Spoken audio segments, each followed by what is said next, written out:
I think it should. There's a lot of opposition to active duty generals mostly and retired generals.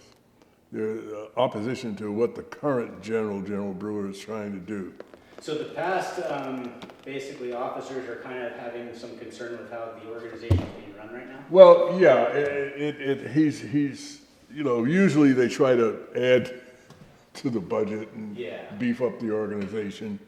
But this new guy, who happens to be a university-trained engineer, is leaning towards what engineers usually lean toward, and that's the technical end of things, So he's more futuristically inclined than the old timers, So he's looking more like at drones and kind of tech like that kind of a thing? Well, there's a lot of things he's looking at. I talked to him, oh God. Well, you remember when the Marines and that sailor got blown up at the wall in Afghanistan by the airport? Yeah, I was standing in North Carolina talking to the Commandant of the Marine Corps at that time. And his aide came up and whispered in his ear, he turned white as a sheet. His wife was standing with him too. And so I said, "Is everything all right?" And he told me what happened. And we finished our conversation and he had to head back to Washington. It was at a ceremony and he had to leave, But we had a long conversation about a lot of stuff. And yeah, there was a Marine Corps Lieutenant Colonel I interviewed about last year. His name was Lieutenant Colonel Davis. And he was in charge of the MARSOC unit in Iraq in '05 that those civilians were unfortunately killed. Yeah. And so he had an investigation and all that, but interviewing him on his perspective of the politics, because he helped develop MARPAT, Marine Corps camouflage pattern, but he was proud of is that he kept the budget under $100,000. And the reason they put the EGAs in is that so no one could ever copy it. Yeah. But it really put it in perspective just the behind the scenes, just how much is going on that I'm like not aware of. And well, there's things like the Marine Corps got hoodwinked. We got bogged down in these long, drawn-out land battles that for years, Afghanistan, Iraq, Korea, Vietnam. That's the Army's thing, The Marine Corps, because of its size and its mission, needs to get back to what it was originally designed for. And that is to be the Navy's infantry, so to speak, and to take care of things near water. and so, for example, there are naval installations in other countries that belong to allies and our stuff too. And sometimes they come under threat. And so we need to put Marines ashore to gather intelligence, to be eyeballs where the Navy can't see, and when necessary, interdict the enemy from a distance using modern techniques and equipment, and neutralize them, and call in naval assets if possible. And so that's where he's coming from, 9 times out of 10, for example, the Marine Corps Infantry Squad. It's been a squad leader in 3 fire teams and 4 guys in each fire team for years and years and years and years and years.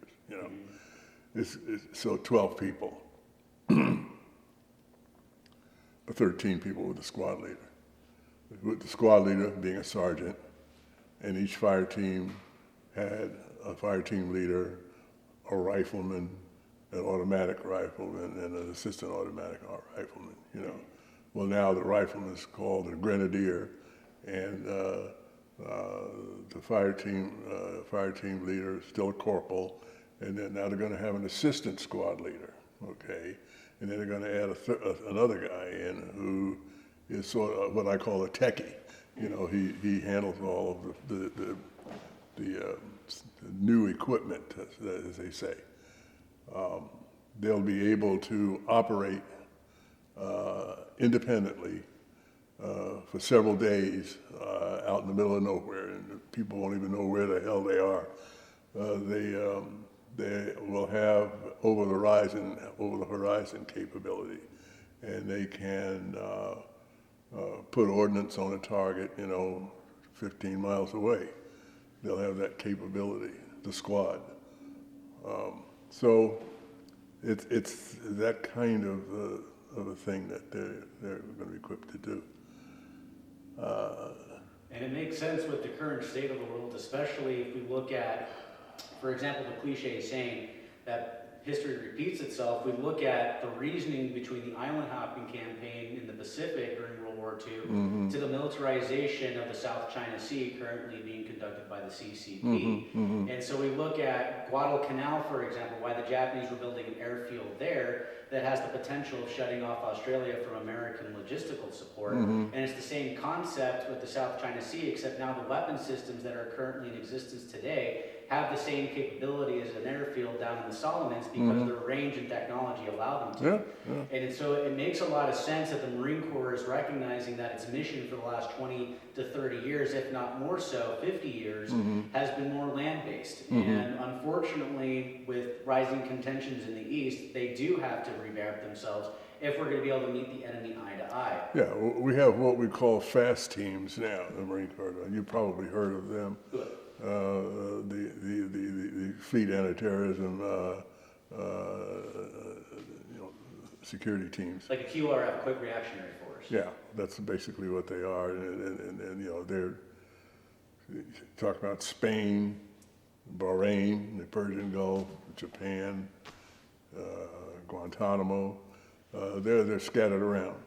And the idea is that if a naval facility comes under threat, or an American embassy or consulate, and the people got their backs up against the wall, they call 911 and the cops come in, namely the fast team, and they supplement and do their thing. And these people are extremely highly trained. Okay. I've gone to some of their facilities and worked and talked to them. And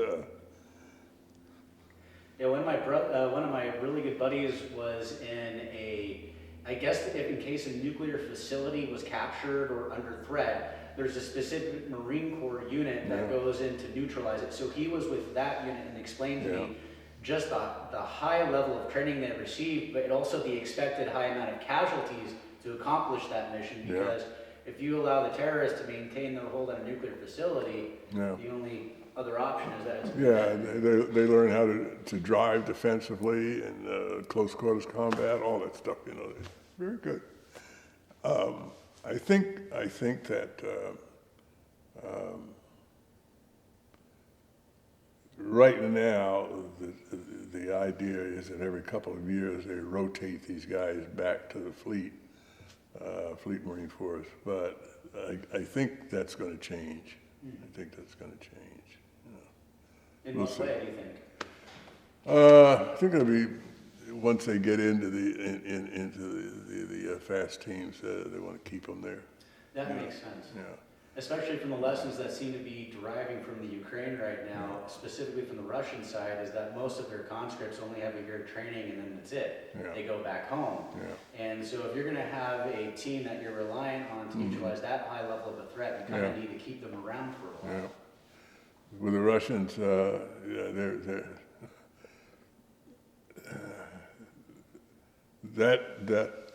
their whole insertion into Ukraine is poor, really poor performance, and you could almost see that getting ready to happen the way they came in. I was sitting watching television, and I said to my wife, "Oh my God, this is terrible. These people have no idea what the hell they're doing. And sure enough, the Ukrainians military beat them up pretty bad. Of course, they took their licks too. That goes without saying. But they did I wasn't surprised. I wasn't surprised, you know. Why weren't you surprised? Um, Was it your familiarity with how the Russians are trained? yeah, the Russian, first of all, the money that comes into the Russian military sort of disappears. Okay, the money is intended to do certain things, to buy certain equipment, to help train. That money disappears. The generals are getting fat and wealthy, you know, and you can almost see that happening, you know. And the troops, they have the May Day parade. They look good, you know, but that's all on the surface.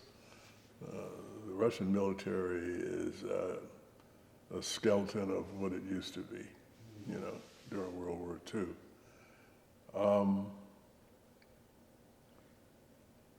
And so these conscripts that they have, initially when they came in from the north, they didn't have their heart into it. They were lied to. They were told they were going on a special military operation or whatever the hell Putin calls it. They had no idea they were going to go in and do battle with the Ukrainians, you know. And you could tell by the way they moved their equipment and people into the country that they didn't know what the hell they were doing, being poorly led.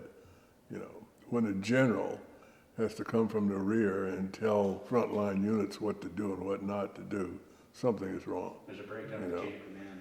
I've never heard of so many generals in such a short period of time in an army being killed. I think they just hit number And 9. one admiral, I think. I think they just hit number 9 a couple of days ago. It's ridiculous. It's crazy. In the whole Vietnam War, there was only one general killed. And that was Bruno Hochmuth, who had the 3rd Marine Division, you know, in the whole war. And we're not even in, I think, 49 days Right. so far. Amazing. Well, a quick question I have for you, Jack, is what do you think of war? What is your perception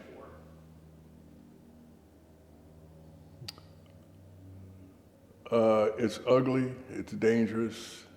It's such a waste of life.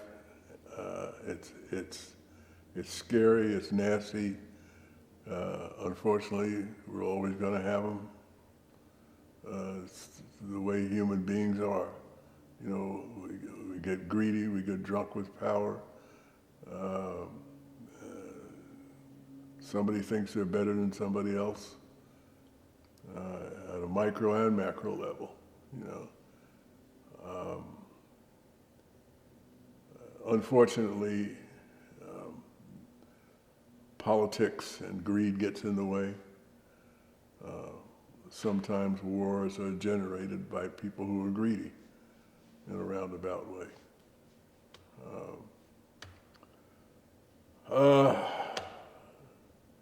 Well, thank you. I hate it. I hate it.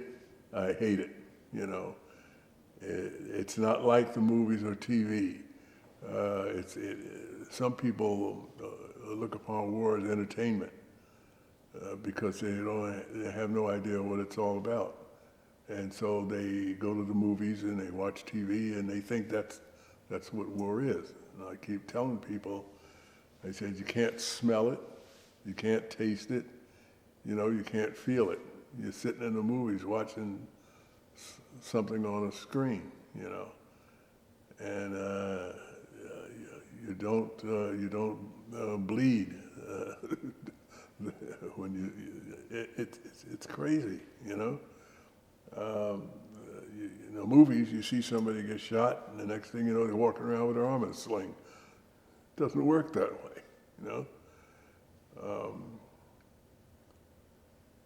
And it's disgusting.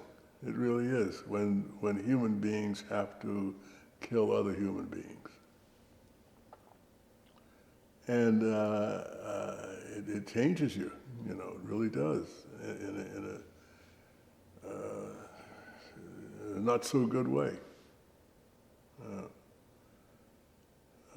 And the the sad part about it is that if you're in a lot of wars and situations like that over a period of time, you kind of get used to it. You know, it's just like the mafia says, it's business. You know, people become hardened to it. You know, you psychologically you put it behind you. You know, it's always there, but you know, it's no big deal. But deep down inside, you know that war ain't supposed to be, it ain't natural. You know, and so it's something I guess we're going to be stuck with. Fortunately, it doesn't happen all the time, every day. You know, years go by. I mean, after Korea, I figured, well, takes care of that. I don't have to deal with that silliness anymore. And son of a gun, if I got involved in an embassy situation a couple of times, and then we go to Vietnam, you know, and I figured, well, that's over with. And then Desert Storm and all this other stuff pops up, you know, and kids go and get blown away or maimed for the rest of their life, you know.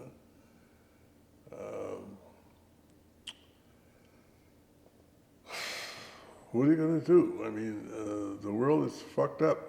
I'm sorry.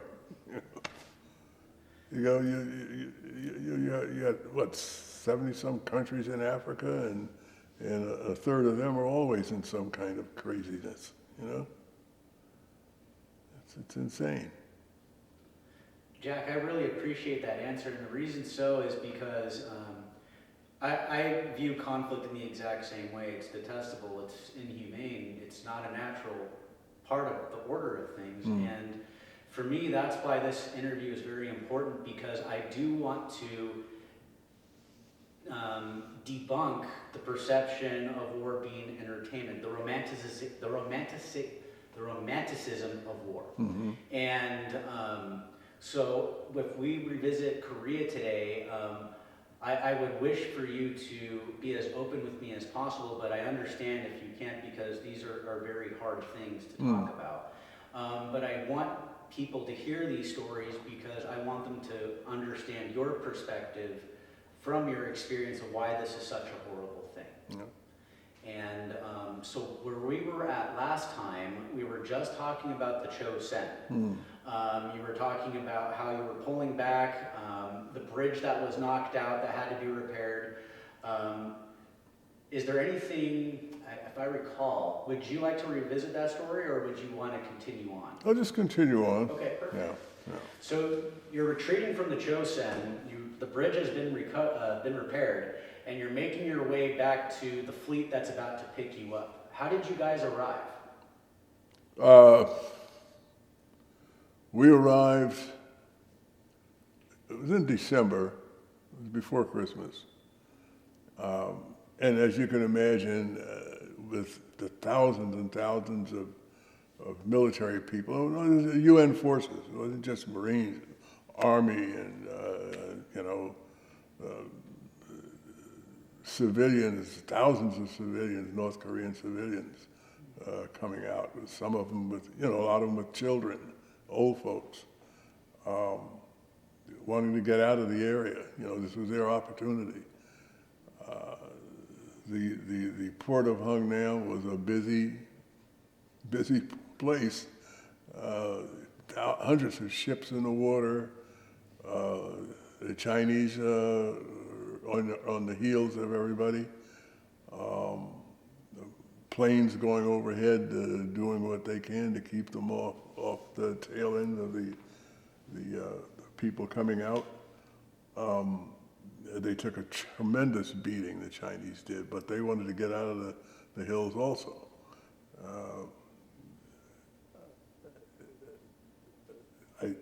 There was some comments about 2 or 3 Chinese divisions that never came back in the field again, because of the losses that they sustained. Anyhow, over several days, people were evacuated out. My group and I took some small boats out to an AKA, which is a kind of a cargo troop ship, and we boarded the ship and we floated around in the ocean for several days, sleeping and getting some medical care and trying to eat you could not eat the regular food because your stomach wasn't used to it, you know. A lot of the guys had dysentery, myself included. The clothing that we had to be gotten rid of.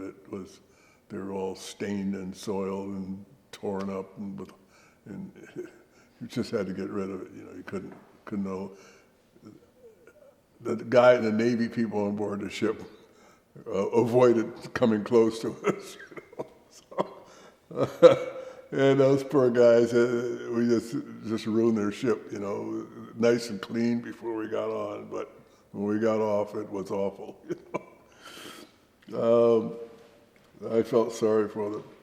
Anyhow, the ship went all the way down to the South Korea, and we ended up in a place called Pohang, which is it's where the Korean Marine Corps hangs out. You know, so we hung around there for a while, and we got reorganized and we got re-outfitted, and our weapons got taken care of, and we rested up for a month or so. You know, it was like heaven. You know, and everybody got their teeth fixed and medical attention that they needed. It was pretty good. At the Chosin, is that where you received your Purple Heart? I was shot, not in the Chosin, but in January of the 51. Can you describe how that happened? Well, General Ridgway, Army General, came over and took over the 10th Army, and one of his, so I was told at the time, or later on, one of his first big operation, called Operation Killer,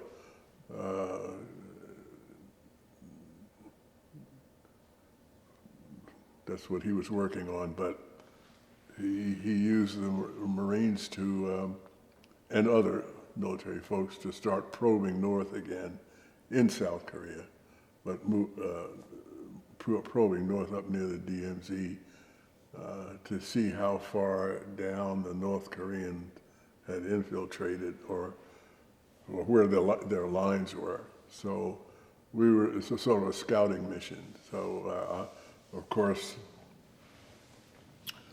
our regimental CO volunteered us to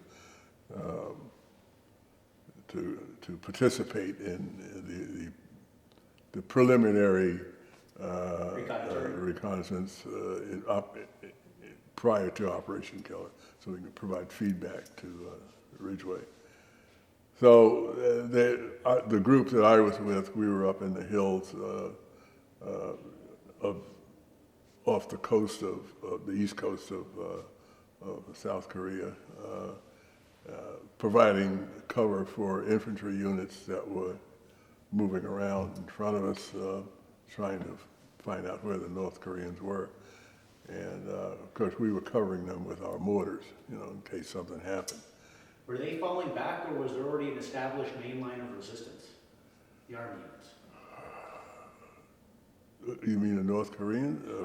So when you were reconnoitering, was there already a UN main line of resistance established, or were the No, UN forces still falling back? this was just a scouting mission. There was no lines or anything. You know, we were wandering around in the middle of nowhere, hoping we could contact North Koreans somewhere. So the North Koreans, the Chinese, were still filtering down south? They were across south of their 38th parallel, yeah, in different places. We were trying to find out where they were, and so we were providing support with our mortars, our 81s, to the infantry troops that were moving in certain areas, trying to make contact, find out where these guys were. So one day I was coming down, I was checking on my forward observers, and I was coming down the side of a hill back to my fire direction center. And I was coming down the side of the hill. The ocean was to my left, and to the east.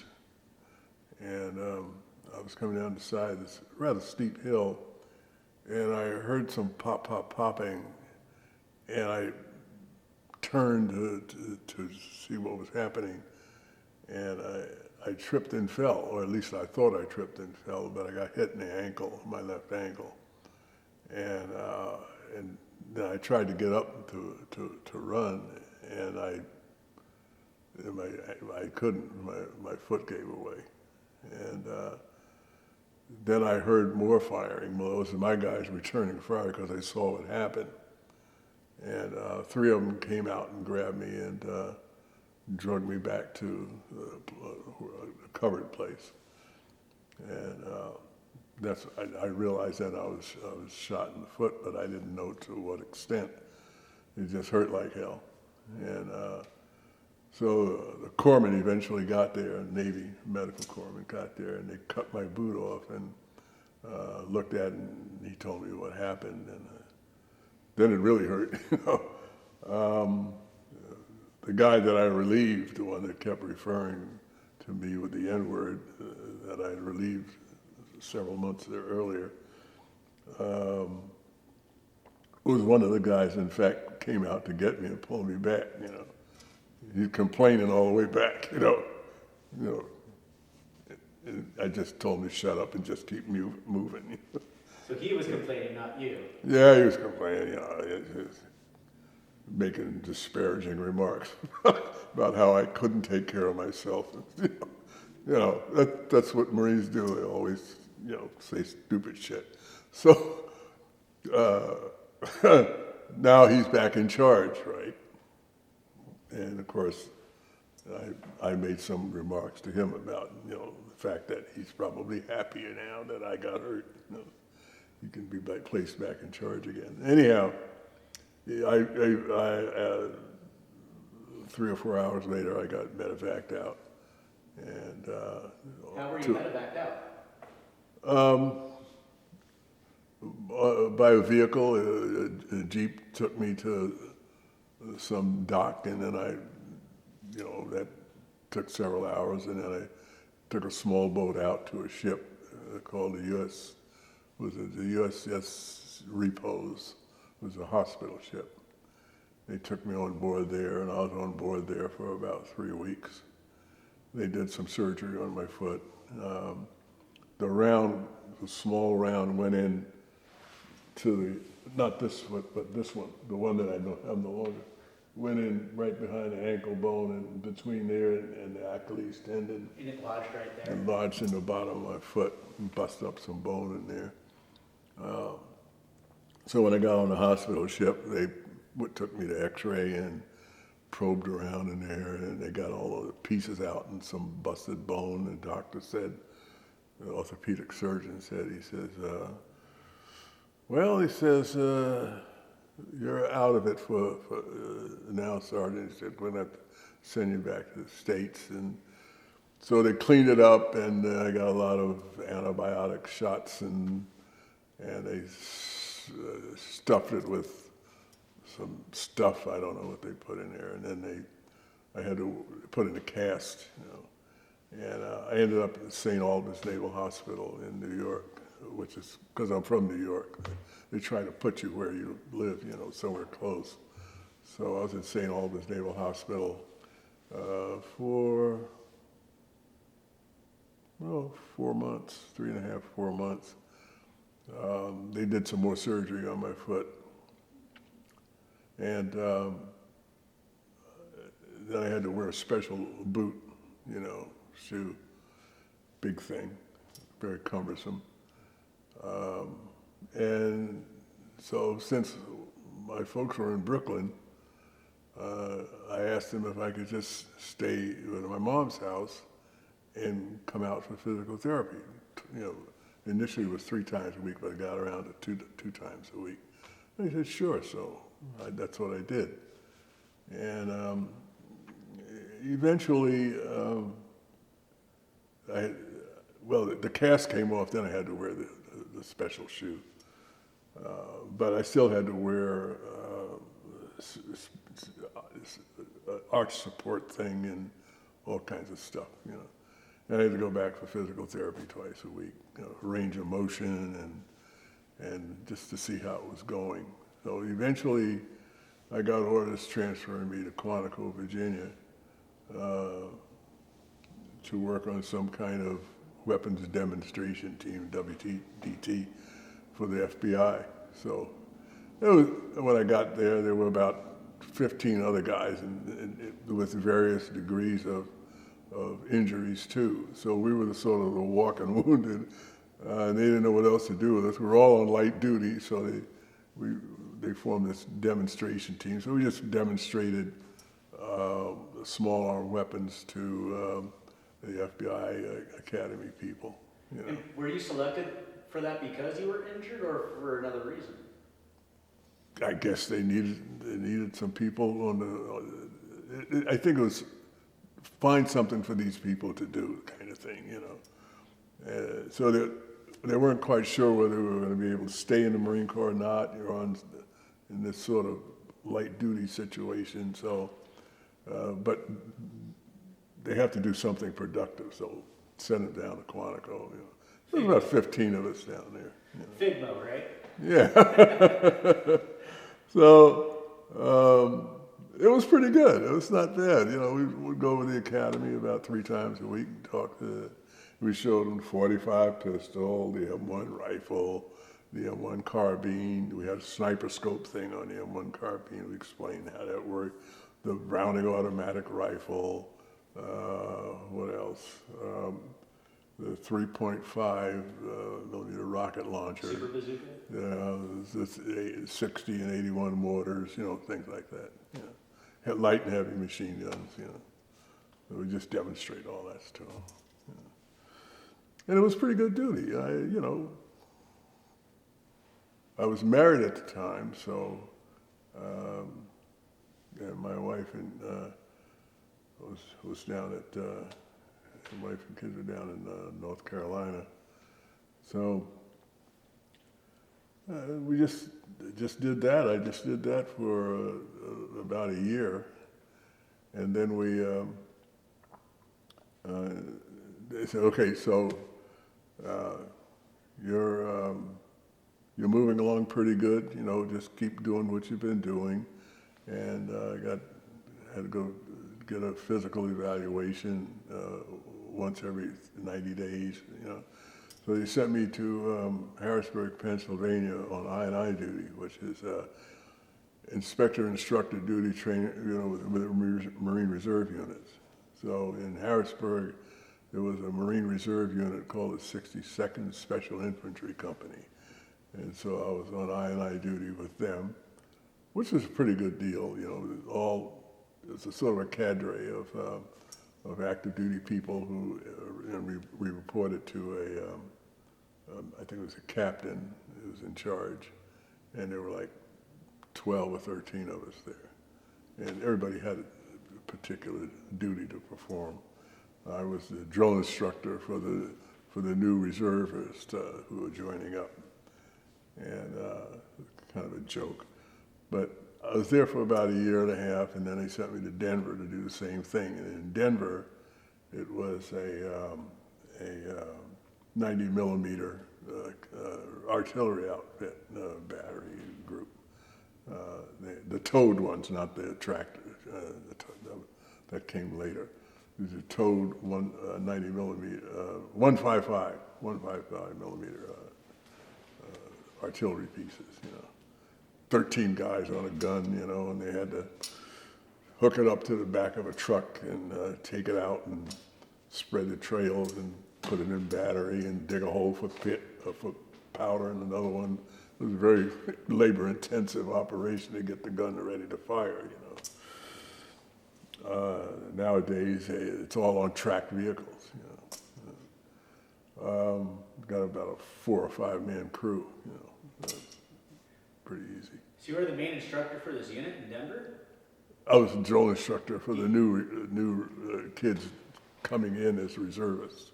They would join the Marine Reserve, so they would go send them to boot camp to Paris Island, and then they come back, So I was their instructor, It was a pretty good duty. I learned all about Harrisburg, Pennsylvania, and all about Denver. Got moonlighting jobs as bartenders and a bartender when I wasn't doing anything on the base, with the reserve unit. Were you a reservist at the time too? Had you trained? No, I was active duty. You were still active duty? Yeah. And they finally caught up with me, sent me to a physical evaluation, Navy guy there in Denver, and they X-rayed and they checked my foot out, and because I was doing a little running, but not so that people could see me, It was pretty plush duty, And they finally, he said, "There's nothing wrong with you." He said, "You seem to be doing okay. Just wear that." I had to wear a special arch support inside my boot, but other than that, it was okay. And so in 1954, the end of '54, they transferred me back to the regular Marine Corps, what they call the Fleet Marine Force, which was the 5th Marine Regiment. But this time it was at Camp Margarita inside Camp Pendleton. And so 1st Battalion, 5th Marines, Weapons Company, right back into 81s, but this time I was in charge of 81s, the whole platoon, And were you in E6 by this point? no, it's still a sergeant. I was an E4 sergeant. I was an E4 sergeant 7 years. And that was in '55. And I ran into my buddy Bob Mason. I showed you that Sergeant Major Mason. He was in Alpha Company or Able Company, they call it. And so I was the platoon sergeant for the 81s there at Camp Pendleton. We go out and do live firing and do all the things that Marines do for training purposes. And went aboard ship and floated around the ocean. Went up to Alaska and back. And then finally we came back from one trip. The first sergeant called me in the office. He said, "Sergeant McDowell, looks like somebody likes you. You are now staff sergeant." And that was in 1956. I said, "Son of a gun, it's about time." And of course, I had to go over to the club and buy beer for everybody, In the Marine Corps, they put it on you. They punch you in the arm, they put that stripe on, sore for a week. So I made staff sergeant, and right behind that, I was told I have to go for an interview for a drill instructor. I said, "I don't want to be a drill instructor," because this was right after they had the McEwen incident at Paris Island, South Carolina, where those recruits were drowned in the Ribbon Creek incident. So nobody wanted to be a drill instructor at that time. And because if you're making the Marine Corps your career, and you become a drill instructor and you look at these kids the wrong way, it could screw up your whole career. So there was nobody volunteering to be a drill instructor. The liability of it. Because there was a radical change in how you trained recruits at that time because of that incident. But so I talked to Bob Mason, he was a gunnery sergeant at the time. I said, "Bob, what do you think?" He came in 43. He said, "It'd probably be the best thing that ever happened to you." I said, "You're my friend. You're not supposed to say things like that, So I went over battalion headquarters, And the colonel, I knew the colonel from Korea. Or at least I didn't know him, but I've seen him, you know. And I was walking past his office, and he was in there, and I looked around, the sergeant major and nobody around, so I knocked on the door and said, "Hey, Colonel," I said, "can I talk to you for a minute?" And he said, "What do you want?" I said, "Sir," I said, "you know, we were in the same outfit. We were, you know, in Korea." He says, "Uh-oh, here it comes." I said, "Sir," I said, "I have to go for an interview for drill instructor." I said, "You got to get me out of this, you know." He says, "Mcdowell, don't even try it." He says, "Your name, the names come out of Washington. There's nothing I can do about that." He said, it's not a death sentence, you know. It could probably work in your favor if you do your job correctly. I said, that's what Gunny Mason said, but he says, well, he gave you some good advice, you know. He says, just tell him, if you're not interested, tell him that. I said, yes, sir, thank you. And I went for the interview. I told him exactly how I felt, that it wasn't for me. I'm happy where I am. I'm comfortable. I got a good group of guys, you know. Got a lot of new people that need help. That was it. They said, okay, thanks for coming in. And 3 weeks later, I got selected to go to drill instructor school. And I said, how the hell did that happen? You know, I said, he said, well, you express yourself rather well, and we're looking for people who can do that sort of thing, you know, and you seem to have your head on straight. And he says, we need people like you. I should have blubbered a lot and acted like an idiot, you know. But anyhow, long and short of it is I went to drill instructor school, completed the school, and became a senior drill instructor at the recruit depot in San Diego. And they were right. It was the best thing that happened. Turned out real well. 2 years later, I made meritorious gunnery sergeant on a drill field. And got promoted to gunnery sergeant in 1958. Worked out pretty good. I had moved the family into San Diego, right across the street from the depot in Navy housing.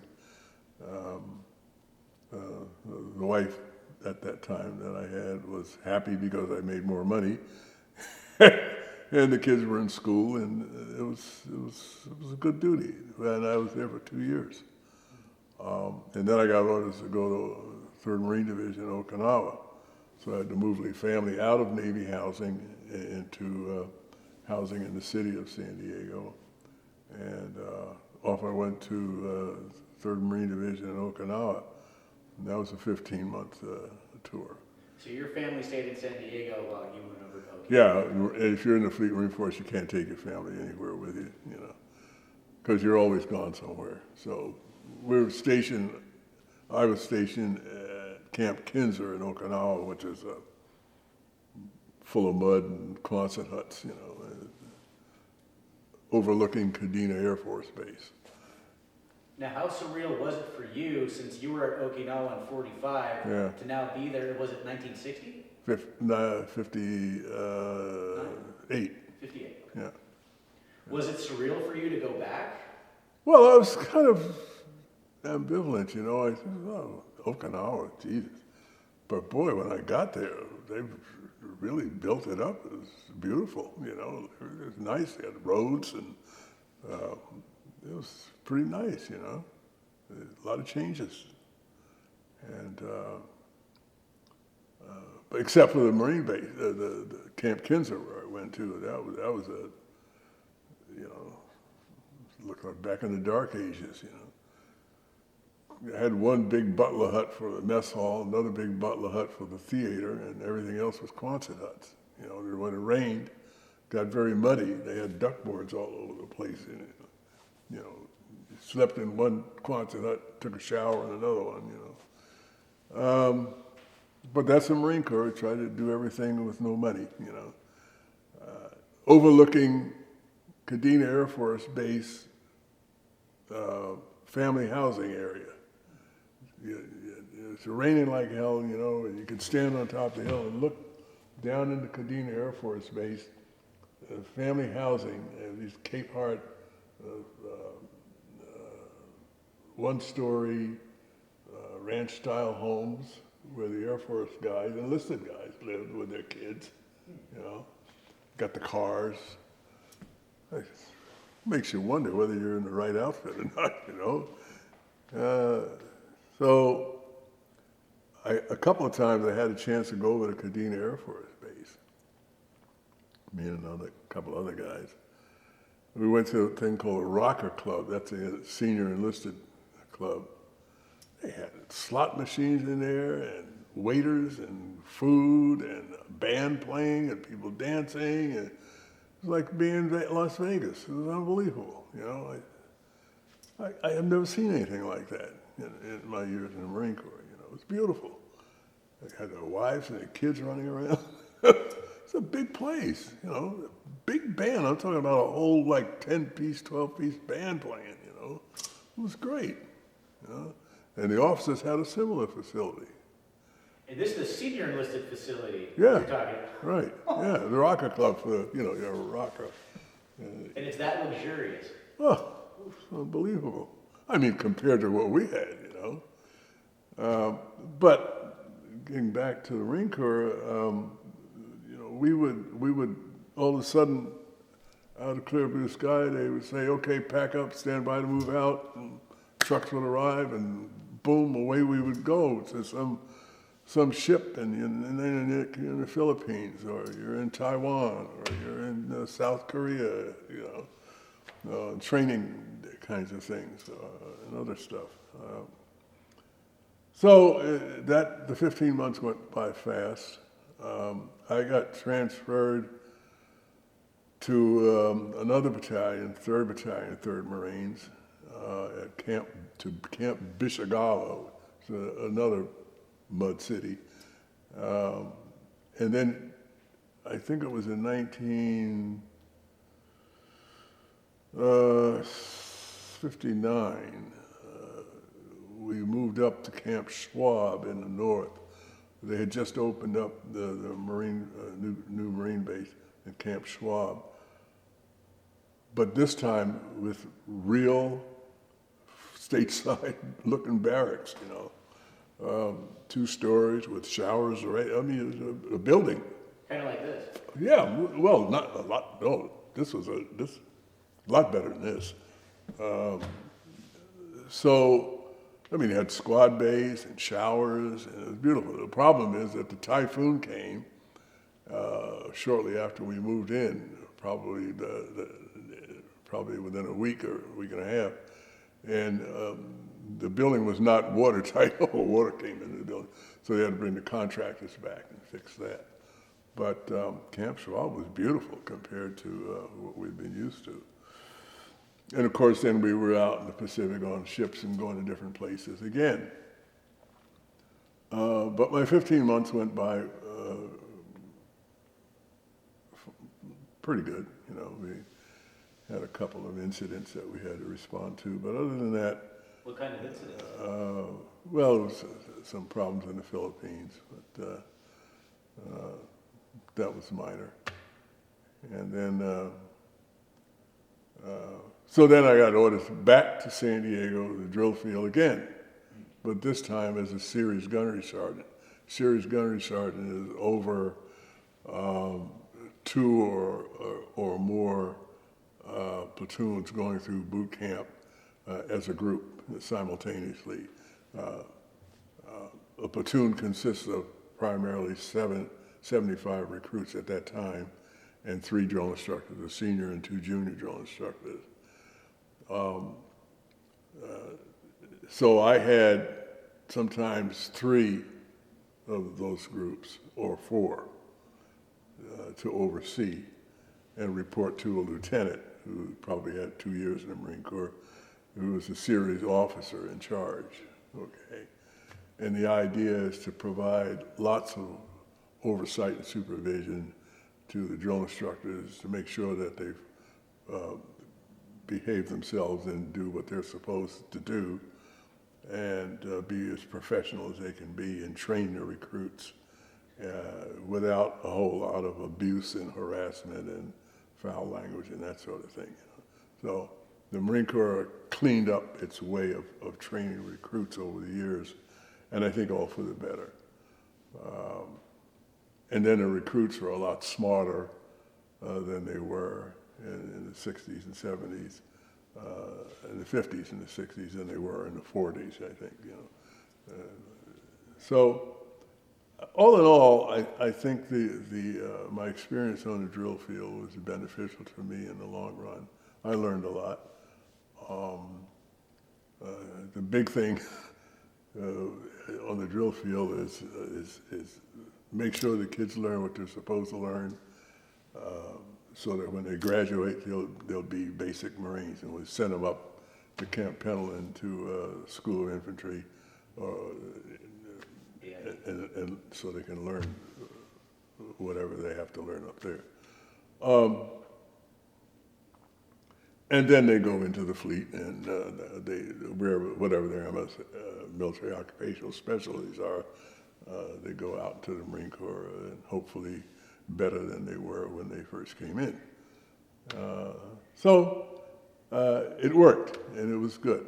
And I left my second tour on the drill field in 1962. I had gotten a divorce from my first wife, and I was transferred to Treasure Island Marine Barracks in San Francisco, which was a big surprise. I didn't even know, I never heard of Treasure Island Marine Barracks, in San Francisco. But it was great. Treasure Island, as you know, probably sits between Oakland and San Francisco. You have to take the Bay Bridge over and take that down into Treasure Island. And Treasure Island was a big school, a Navy school, communications school, and so forth and so on. And the Marine barracks there was for the purposes of providing security for the base and running the brig and handling large groups of Marines leaving the States to go to the West Pacific, and handling large groups of Marines coming back through Treasure Island. They have what they call the transit barracks there. And so these large groups going and coming would be in the transit barracks for 3 or 4 or 5 days, and then they would get orders sending them to wherever they're supposed to go. And so I was, when these large groups are either going aboard ship or coming off of ships, our job was to handle all those troops as one group, okay? And to get them to get them on board ship or get them off the ship and dispersed around the country wherever it is they're going. So you primarily were dealing with the manifests and confirming the manifest of those getting on and off, or what were your duties at Treasure Island? Well, I had 3 jobs, okay. Actually 4, but mostly 3 jobs. I was the chief troop handler to handle the transit barracks and the movement of troops back and forth. I was the barracks physical fitness instructor, and I was the barracks hand-to-hand combat instructor. And then I had another job called, as a physical fitness instructor, I handled a fat man's platoon, what they called it. And the fat man's platoon was made up of sailors and Marines, initially all Marines, but then the Navy got involved. In the Marine Corps, every year you have to pass a physical fitness test. There's a variety of things that you have to go through in order to pass it. And those who could not pass it, for one reason or another, infantry people are different than other folks in the Marine Corps. Infantry people are always working out and being physically fit. But if you're a mail clerk, or you work in an office, or you're in motor transport, or you're this or you're that, you're not as active, and so you kind of fall by the wayside in terms of physical fitness. So we had a few people like that in the transit barracks. So they say, okay, go over and see Gunnery Sergeant Mcdowell, you're in the Flat Man platoon. You know, it's kind of a downer for some people, you know, but they realize that it's no surprise. They know what they're supposed to do. And then that because I was the only guy on the base, like if the Navy had problems with somebody, they'd send Navy people over too, you know. And so that was a bone of contention because the Navy people they have a physical fitness program, but not like we have, because our requirements are different. So they're pissed off because they have to do what the Marines do, you know. So it's a performance kind of physical fitness program. You have to be able to do this, this, and this, this, and this, you know, in a short period of time for your time for it. If you can't do it, you just have to keep working out with Gunnery Sergeant McDowell until you do, you know. And if you fail it 3 times, they'll kick you out of the Marine Corps. Now, I don't know what the Navy did. Was there a lot of guys that got kicked out? During the time, the 2 years that I was at Treasure Island and doing that work, there were 2. Just 2? Only 2. One was a sergeant who had been in the Marine Corps 9 years. See, it's not, if you're planning on making a service your career and you devoted 9 years already and you got, you know, 11 years to go, that's just a waste when you get kicked out. But he did it to himself, you know. And and you have to, and it's all done under, you have to go to the doctor, and the doctor says, okay, they examine you and they say, okay, you need to lose so much weight over a certain period of time, and he puts you on a strict diet, so forth and so on. And so we work back and forth with the medical people, you know. And 97, 98% of the guys went through it and passed, you know. But this one guy, sergeant, been in the Marine Corps all that time, 9 years. And I was commander of the guard one evening. I'm making the rounds, just walking around, saying hello to people and seeing how everything's going. Because when the commander of the guard is, you're in charge of all base security. So I walked through the Marine barracks. Yeah, I went upstairs, walked down the hallway. Everybody said, "How you doing, Gunny?" "Fine. How you doing?" I walked past this sergeant's room, and I looked. I see a milkshake sitting on the windowsill. So, oh my, you know. So while I was standing there looking at the milkshake, he comes in from the shower, and he sees me. And the guy turned white as a sheet, you know. I said, "Sergeant," I says, "what's with the milkshake?" And at first he tried to say it didn't belong to him, you know. I said, "Don't give me that." I said, "You know you're not supposed to drink that crap." I says, "Get rid of it. Dump it." I says, "You and I are going to have a sit down." I talked to him about half an hour. I says, "You can't do this."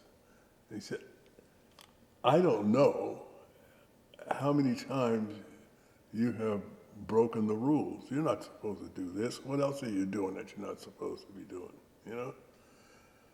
I said, "You got 9 years in the Corps. You're going to throw that away." I said, "You failed the physical fitness test twice. You know what's in front of you, okay?" So anyhow, long and short of it is, he failed it twice again, you know, and you know he went off his diet again. So I recommended that he get tossed, and he did. It was a shame. You know. Married, he had kids at home from Butte, Montana, someplace, you know. Back we went to Butte, you know. But that tour was up. I got orders for State Department duty in 1962. By then I was married again. And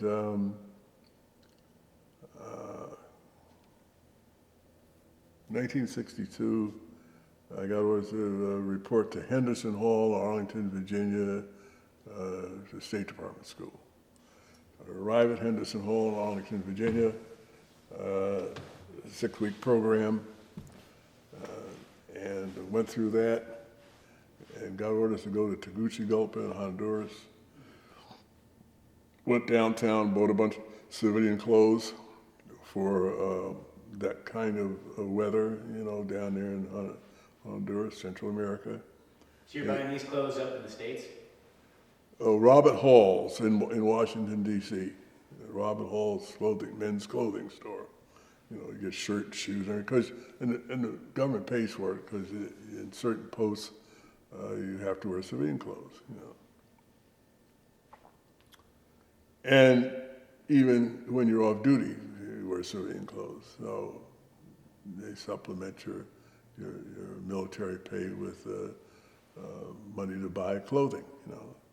So got the clothing and all that, and maybe I think 3 days before I was supposed to leave, they changed my orders. I'm going to New Delhi, India.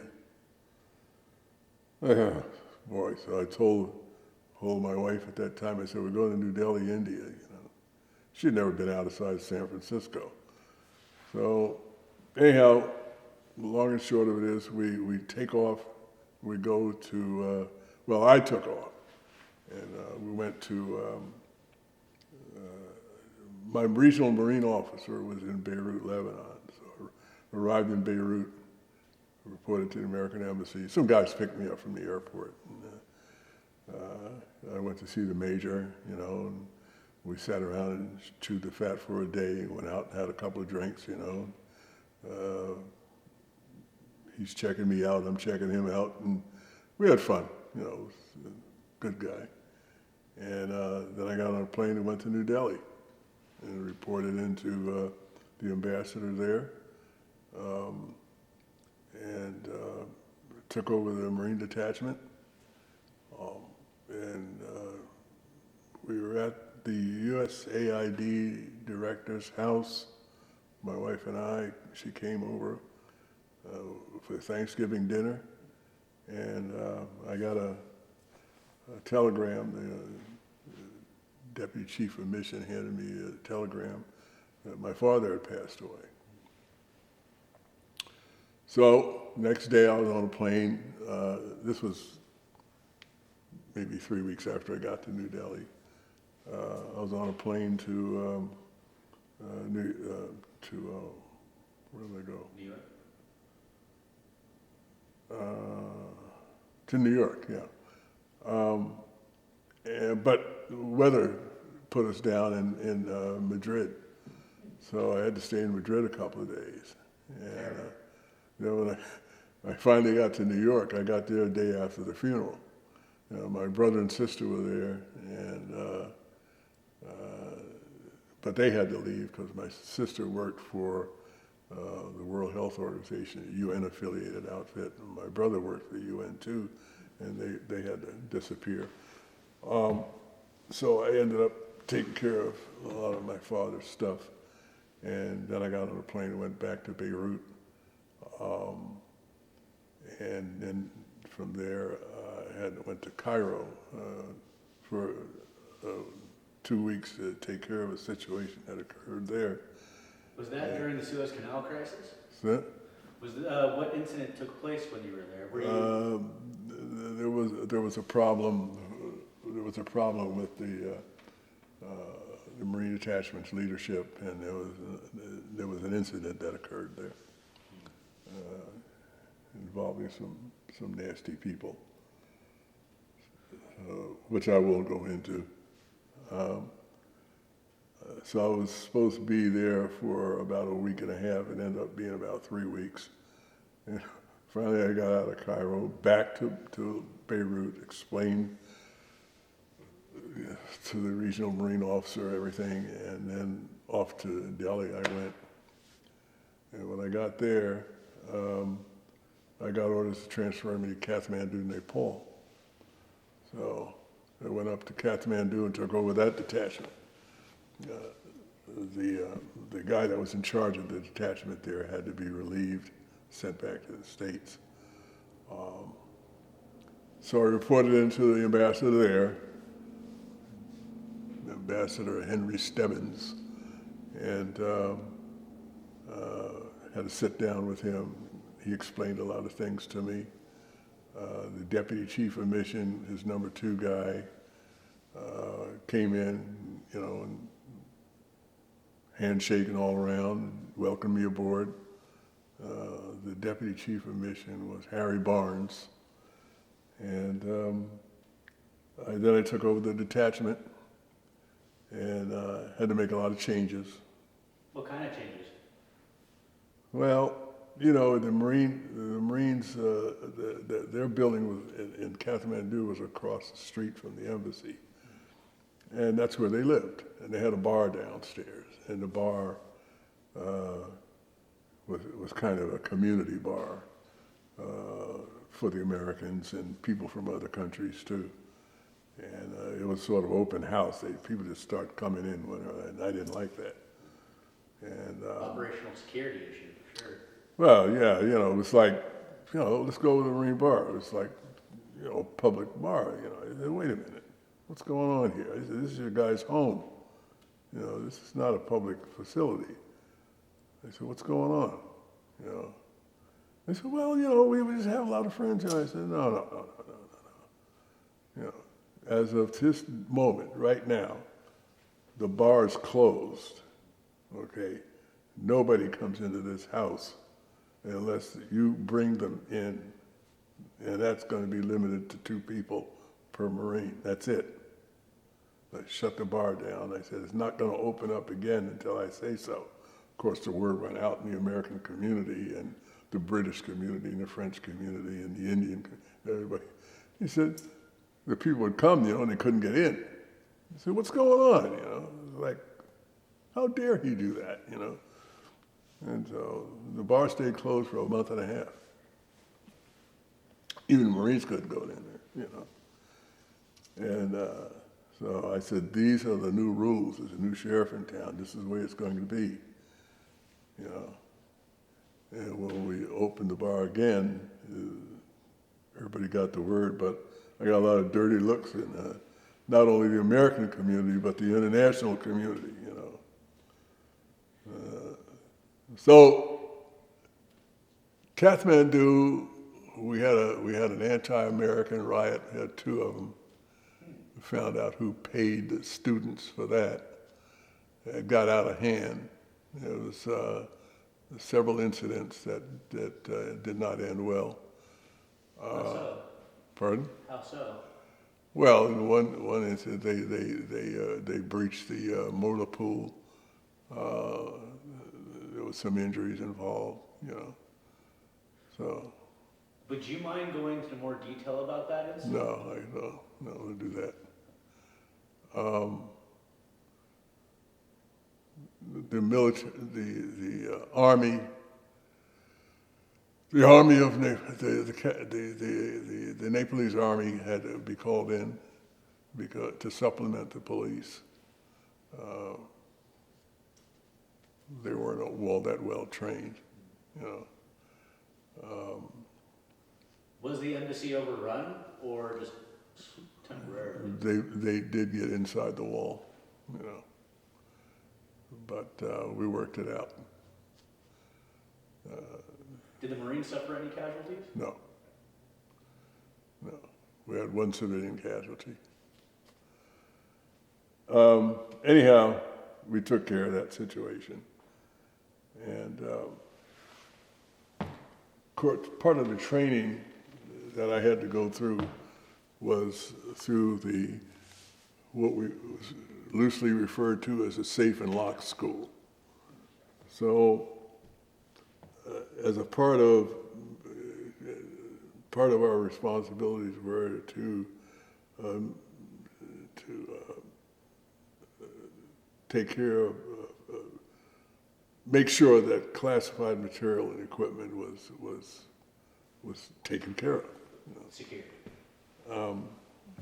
And the facilities inside the embassy, and in not only the embassy, but in the U.S. Agency for International Development facilities, the ambassador's residence, other folks' residence. It's not just the embassy that Marines are responsible for. it's several other facilities. You mentioned that the Marine Corps barracks was outside of the embassy. Were all of these other facilities around Kathmandu, or are they kind of centralized into a compound? Scattered in different places, yeah. The USAID facility was probably 4 or 5 miles away. The U.S. Peace Corps staff building was a mile away. And how many Marines did you have under your 13. command? Yeah, 13. To cover all of those facilities? Yeah. Yeah. It was a busy time. Sometimes we have to escort the ambassador someplace, you know. Well, I usually did that. Sometimes I had to have 2 Marines at a social event, you know, because they wear civilian clothes. Matter of fact, I can't remember how many times I wore a uniform when I was on embassy duty, probably for the Marine Ball and maybe a couple of other times. It was always civilian clothing, you know. And you're armed, so. The movies shows, if you see a movie at some embassy, you see Marines standing around in dress blues, you know, staring straight ahead. That's Hollywood. It's nothing like that. You don't see any Marines standing around, dress blues, standing at attention in the hallways and at doors. That's bullshit. You know? Most American embassies have what they call Post 1. And as you go into the main entrance, there's a Marine in a booth. And he's probably in camis, or he might have his shirt and tie on and dress blue pants, you know, but not the dress blue uniform.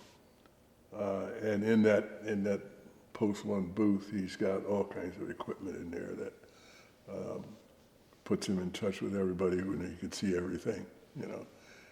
And the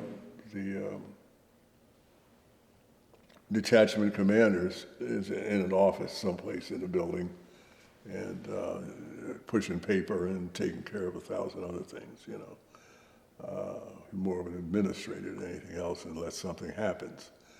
And then there's physical fitness training and there's emergency drills that the whole embassy gets involved in on a periodic basis. There are patrols that have to be conducted.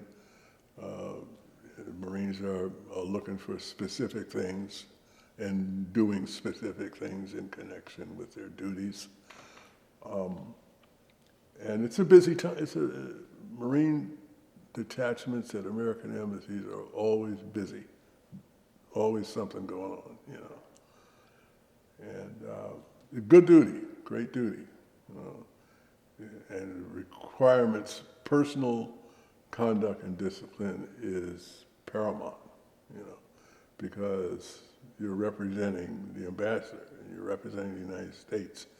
You can't go out and get drunk and raise hell and do what Marines usually do. You know? You have to be really careful on how you conduct yourself. You have to go through language training. That's a requirement, you know, for the country that you're in. So you learned Nepalese? I learned Nepalese. I took 101 hours of Nepalese. Wow. Yeah. And I was doing pretty good. But when you leave, you don't use it, you know, because nobody else speaks. Well, if I talk to people from India, certain parts of India, I can understand them, they can understand me. But you lose it if you don't use it, you know, so. So you were a bona fide polyglot in the 60s. You could speak Indian, Nepalese, English. Wow. Yeah. It was fun. And but if you get outside of Kathmandu, for example, up in the hills, like we went up to, we used to, part of an operation, we visit the Tibetan refugee camps, you know. Because, you know, when the Dalai Lama left Lhasa in Tibet, he set up refugee camps through Nepal, from the Tibetan border all the way down to the Indian border. There's about 7 of them. So the Marine Detachment actually made visits to these refugee camps, or you on an individual basis? Myself and one of my Marines, not the same one all the time, and others would visit some of these refugee camps, you know. Were these visits under orders, or? I wouldn't quite say under orders, but it was a requirement. We would fly up to Pokhara, Pokhara, and then trek the rest of the way, you know. Just wearing civilians? Well, yeah. We couldn't wear a uniform. Yeah. We'd have, you know, people to carry our stuff. So you'd have You orders. know, I remember one place I took brown soap up because there was a Swiss guy in this one camp that we were going to go to. I saw him in Kathmandu at the bar, at the American Club's bar. He was from Switzerland, but he ran the apothecary shop in this one Tibetan refugee camp. Well, I'm talking about a Tibetan refugee camp with 4,000 or 5,000 people in it, you know. And he, I said, can I bring anything? He says, Gunny, he says, can you bring soap? I said, soap? He says, yeah, I guess we could find some soap. We can bring some soap. What do you want soap for? He says, trying to get these people to bathe. He says, for some reason or another, they don't want to take the clothes off and bathe. I says, well, why don't you just leave them alone? They seem to be doing okay without all that. He says, well, I'm trying to explain about personal hygiene, you know.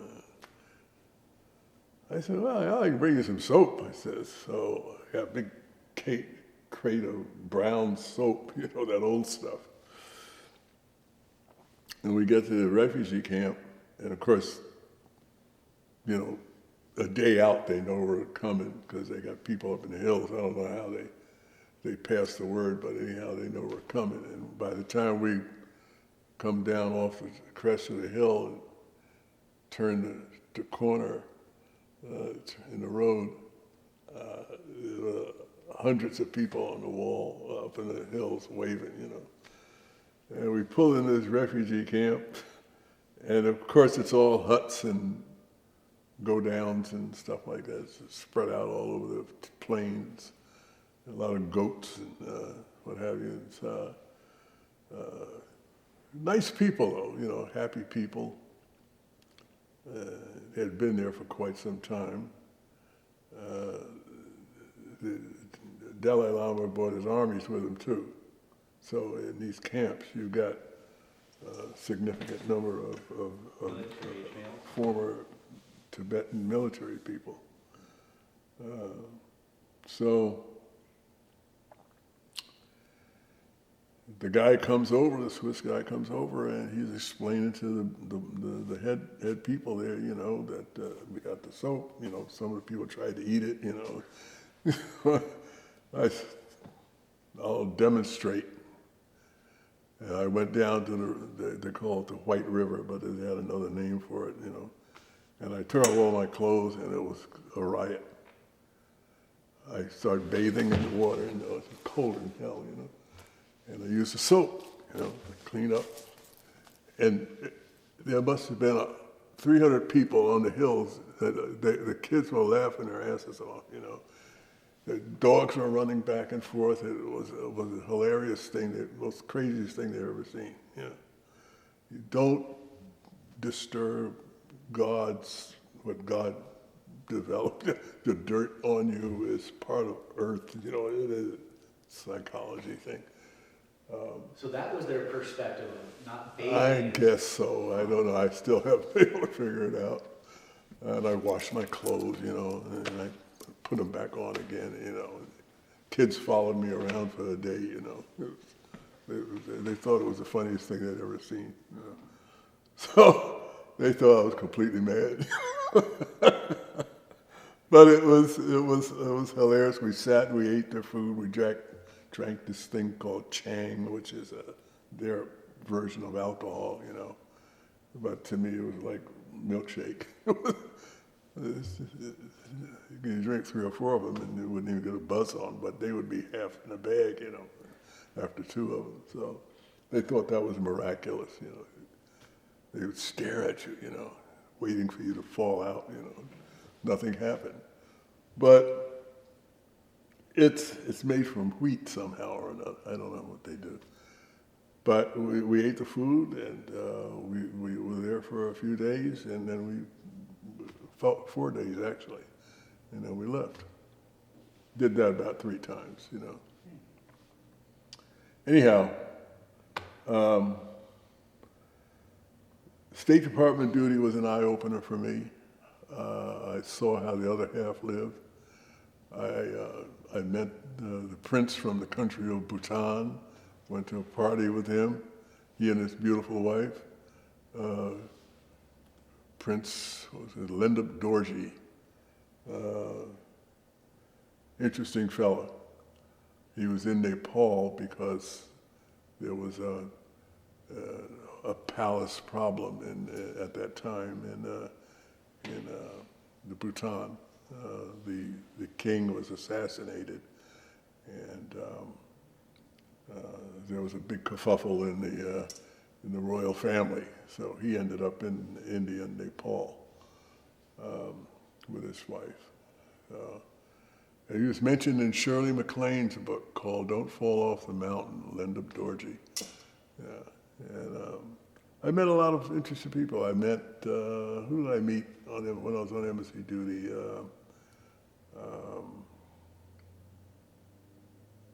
I met the Vice President of the United States. Lyndon B. Johnson? No, from Minnesota.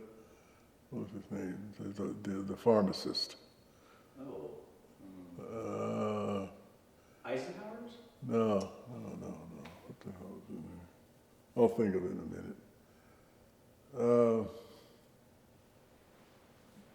The Vice President. He wanted to buy a beer in the Marine House, and I said, "Sir, your money's no good here." And he said, "I'm the Vice President of the United States." I said, "No, not here. I'm a gunnery sergeant in the Marine Corps. It is at our house. You can't buy beer here." That was in New Delhi. As in, like you were going to provide a beer, or you just closed off all service? No. He wanted. We were in a conference, and he wanted to know where. I asked if anybody had any questions, and he said, "Where can we get a beer?" I said, "At the Marine House in New Delhi, And so he said, "Well, I think we should reconvene over there, And the ambassador said, "Very well." And if we went to the Marine House and you wanted to buy a beer, and I said, "No, your money's no good here, sir. This is the Marine House. This is on us." What the hell's his name? Why can't I remember it? I'm losing it. Do you know which presidency? Yeah, it was around Nixon. Before Nixon?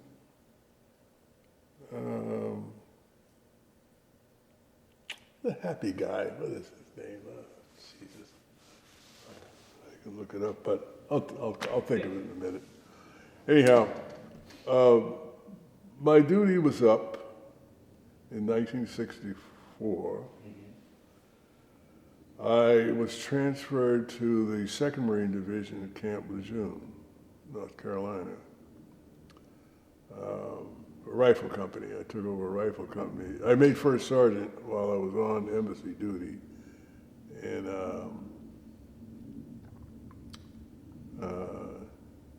in 66, 65 or 66. And usually the people, the detachment commanders, it's the only job in the Marine Corps where an enlisted man has the title commander. and that's the commander of Marine Security Guard detachments. The detachment is called a detachment commander. And so I had that job, and I made first sergeant after we had this incident with the riot In Nepal? in Nepal, yeah. And but usually the people in charge of Marine security guards at embassies are either E6 or E7, the staff sergeants or gunnery sergeants, you know. Very few have people who are E8s in charge. But I had that detachment after I got promoted. So when I left State Department, I was transferred to camp, Lejeune, North Carolina, to the second, 3rd Battalion, 2nd Marines, 3rd Battalion, 2nd Marine Regiment of the 2nd Marine Division. And I took over a rifle company there. And of course, I had Captain Dudman and 4 lieutenants. One of them was a Mustang who was a previously enlisted guy. The company needed a lot of work. The battalion sergeant major says, "Got to send you to Lima Company," he says. "May God rest your soul." They're so screwed up. He said, "So anything you're going to do is going to be right, you know. Just go with God," he said. And I went over there, and he was right. So I had a couple of come to Jesus meetings with the company commander, and he was happy that I was there, and they hadn't had a first sergeant in quite some time. So it made a lot of changes, you know, and had to get the officers to sort of get out of the way for a while. And so we got things pretty well squared away. Had an IG inspection, Inspector General inspection for the whole battalion, you know, so we were getting ready for that. And we did pretty good, you know. And then shortly after that, the balloon went up and we were on board ship heading out. So we spent 6 months running around in the Caribbean and Central America and South America, doing one thing or another. And I had a captive audience then. They were on board ship, couldn't go anywhere. So we did got a lot of administrative stuff squared away, because you take all the service records with them, and with you know, in those days, if you're in the Fleet Marine Force, everything is portable. Everything has to be ready to move at a moment's notice, you know. So in our supply place, we had everything on pallets, and all the office equipment is fold up and, you know, portable. So. And this is in '66. 66, yeah. So by this point, have you already heard about a country called Vietnam?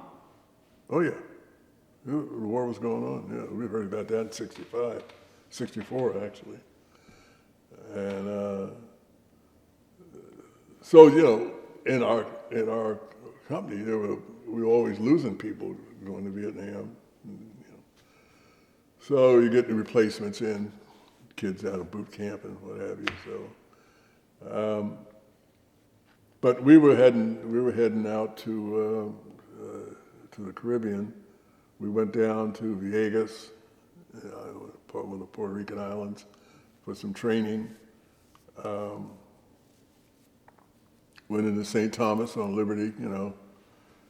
Yeah, had a lot of fun. Marines got in a fight with some of the island guys. We had to get that squared away, you know. I had to pay off to certain people. Yeah, there's always something with Marines, boy. You know, you never know what's going to happen when you go ashore. So they took over a bar down there one night, and I had to go take care of that. You know, I get away from them. You know, I went to me and my company commander went to went to a club and we were sitting having a nice cocktail, and we were all in civilian clothes, you know. And because I don't want to be around any of the troops, you know, because you're with them on a ship, you know, you got to get away. And some kid came running in, looking around, you know, and he spotted us. He said, "First Sergeant," he says, "you got to come quick." He says, "we got problems." I said, "What now?" It's like dealing with a bunch of kindergarten people, you know. There's a place called the Iron Gate, and they've taken over the Iron Gate bar, you know, and they threw everybody out. The police is there. The police are there. Oh, Lord. So I get a taxi, and we go up to the Iron Gate. Company commander, he says, "You take care of it. I don't want to be involved." You know? So he stayed where he was, you know. So I go up there, and there's cops all around the building, and the ladies are pissed off. And what happened is the guys went in there, and they started romancing the girls, and the island guys didn't like it, and there was a big fight broke out, so they threw everybody out. I went and I banged on the door, and I said, "Open up," you know, and this guy looked at this. You could hear him inside. "It's the First Sergeant, it's the First Sergeant, it's the First Sergeant." So they opened the door, and I said, "What the hell's going on?"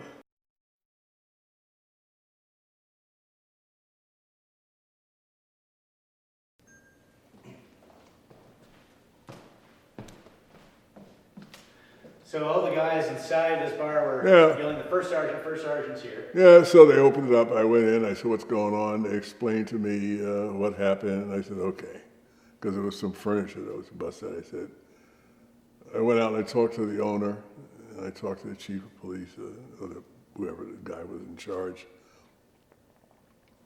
And the guy, the owner said, "I don't want any more problems." He said, "But they broke some furniture, and it's going to cost us." Okay. So I went inside, I took up a collection, you know, I gave the guy a couple $100, and he was happy. And I told the police guy in charge, I said, "I'm going to take these people out of here." And I said, "We're going to go down to the dock, and we're going to go back to the ship. Are you all right with that?" He says, "I just want peace." He said, "I don't want any more problems on my shift." He said. And I said, "Okay." I said, "Are we going to have any problems for those people outside?" He said, "My people will take care of them." He said, "Just leave." So off we went, and everybody's complaining. It was about 12 Marines, you know. So took them down below, took them to the dock, and got on small boats back to the ship. And that was the end of that. So there's always something going to happen. We had to go through the Army's jungle warfare school in Panama. That was a 2-week thing. I learned a lot. Good training.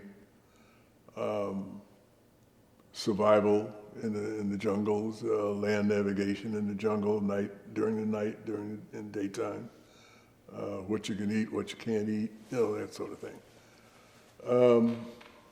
Did you have any idea where you're going after this yet? Well, yeah, I knew where we were going. We were down in South America, off the shore of Colombia. We were down in Panama, you know, in different operations. A lot of piracy going on in those days, where the drug people would come across people in nice yachts and what have you, and commandeer the yacht and kill everybody and throw them in the ocean, you know. So there was sort of an anti-piracy thing going on during those days. We got back to Camp Lejeune, and of course, several people got orders to go to Vietnam. I eventually got orders to go to Vietnam. My wife and kid was on the I forgot to mention my daughter was born in Kathmandu. But now my wife and my young daughter were in base housing. So because I'm getting transferred I had to find a place for them while I was gone. So I got a house in San Diego, rented a house in San Diego for them, and had to report into Camp Pendleton for some training, myself and another first sergeant. And when we got to Camp Pendleton, of course, it's a madhouse. You got people coming and going. So we were there for about a week. And then we got flown to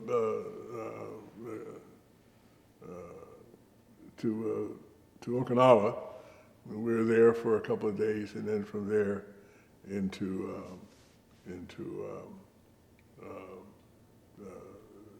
Vietnam, South Vietnam. Initially, we were in the south, well, in I Corps, which is the northern part of South Vietnam. We were in a place called Phu Bai for a few weeks. And then we got moved up to Dong Ha, which is what they refer to as Leatherneck Square I Corps near the DMZ. If you need any water or anything, right there, Yeah. have some. Yeah. Or lemonade, or I'll juice. take one of this. One of these here. That's a pink lemonade. Yeah, that's all right. And so I joined a golf company, 2nd Battalion, 9th Marines. I was the first sergeant. Yeah, thank you. I was the first sergeant golf company, 2-9. Okay. We operated mostly out of Dong Ha and along the demilitarized zone. Places like Jilin, Cam Lo, Camp Carroll, Khe Sanh, Con Thien, all up in that area. Chasing the bad guys, sometimes they're chasing us. But for the most part, running patrols, combat patrols, search and destroy kinds of stuff. Going into the DMZ wasn't really a demilitarized zone, it was a militarized zone. Because they'd come across the Ben Hai River and fire rockets into the south, and we would go in there and clean them out, and then they'd come back again, so. And this was in '67 that you were there? 67, For sure. yeah, So this is before Ted? right.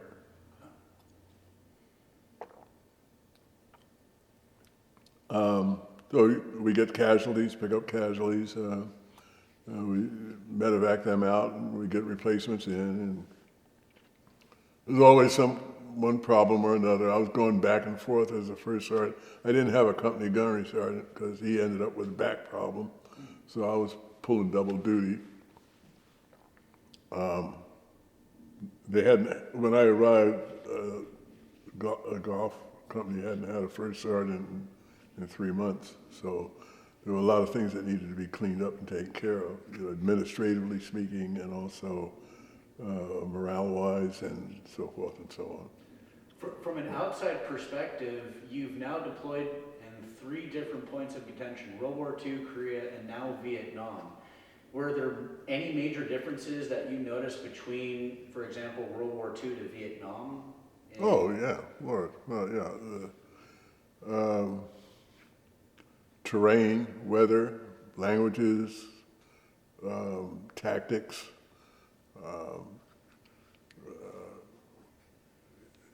And then me personally, in World War II, I was a kid. I didn't know what the hell I was doing. I was like between 17 and 18, and there was a lot to learn. I mean, everything was an eye-opener. Korea now, I'm an old salt. I've been around 5 years, 6 years. Different kind of war, different level of responsibility, different enemy, different terrain, everything's different. Vietnam, same thing. So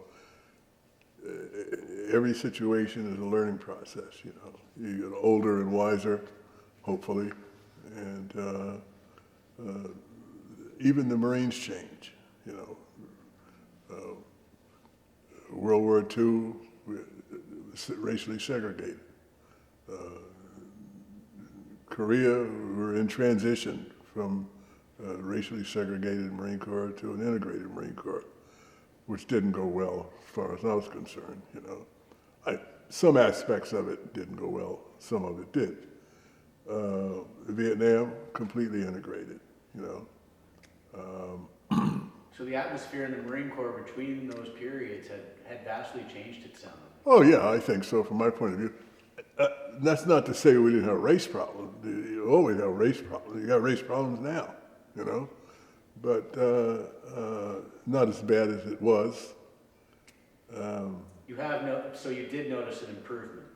Oh Lord, yes, yeah. For example, during World War II and the Korean War, I didn't see any African American officers. Vietnam War, I saw African American officers. Not that many, 1 or 2, you know. In my battalion, we had one, a guy named Plaskett from New York, from Queens, by the way, Hempstead, New York.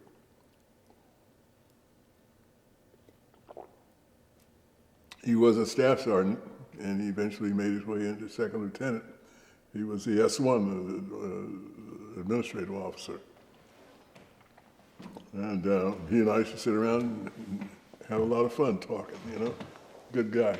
Matter of fact, we got together after I retired. He went with the New York Police Department after he retired. Yeah. Lived out in Hempstead. Now you're in Vietnam in '67. Can you describe your hooch? Pardon? Can you describe your hooch, if you can? My what? Your living quarters? Oh, I had a tent in Dong Ha. And a one-man tent. Nice tent. Good space, about as big as this space in here. I had a cooler where I kept cold drinks. And I had a hole, and it was surrounded by sandbags. And so if anything happened, I'd roll out of my cot and into the hole. Had a desk in there. You know, outside I had a little thing set up with a pan in it so I could shave and wash up. But CB's built a shower for a couple of us, so you know, it's like downtown. And all tents. I had an office tent with my clerks. I had a supply tent in the back with a bunch of crap in it. Tents for the troops. They're very seldom there because they're always in the field somewhere, you know. But a couple of times they came back to Dong Ha for a little R&R. And of course, if you go down to Da Nang and you tell them you're from Dong Ha, they would think you were in a North Vietnamese prison camp somewhere, you know. They said, "You're in Dong Ha," you get a lot of questions, you know. I said, "Yeah." Wow, you know, you guys are seeing some action, you know. But down in Da Nang, it's not much going on down there. You know. But in regards to Dong Ha, what kind of action would you guys face? Was it mainly when you were out on patrol, or did you guys get shelled every night? Get shelled, got rockets coming in, especially when there was an airfield there near Dong Ha, you know, and that got nailed a lot. Can you recall any of those incidences? Oh yeah. And because you mentioned, Well, I was in my tent, you know, and you could hear them coming in. They just land in the middle, you know, of the field somewhere, and I just roll over into my hole. Sometimes, one time I went over to the mess tent. I was having a hot meal during the day. Rockets started coming in. I just ignored it, kept eating. Yeah, everybody's running around. I got tired of running, you know. The cook said, "First sergeant, you better get out of there." I said, "I'm not going anywhere." They thought I was nuts anyhow. Yeah, I just got tired, you know, not running anywhere. Anyhow,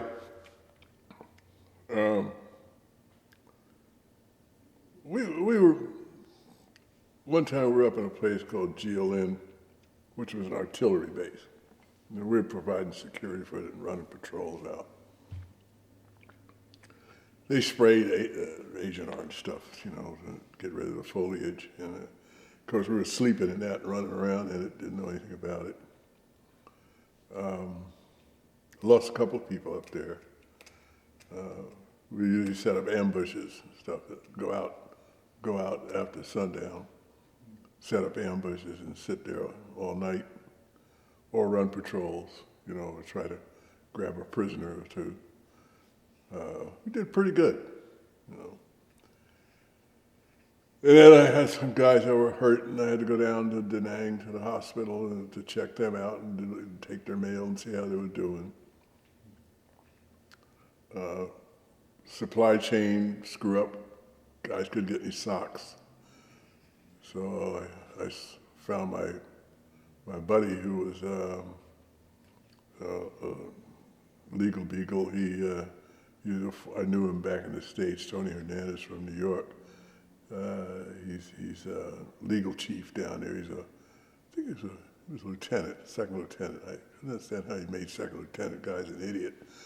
So anyhow, I said, Tony, he's got an air-conditioned trailer, you know, with a refrigerator in there. Boy, some people know how to live. So I said, I got to get some socks. He says, what do you mean socks? You know, down in Da Nang, they have everything. You know, it's like a resort as far as I was concerned. And I said, I can't get, my troops can't get any socks. Come with me.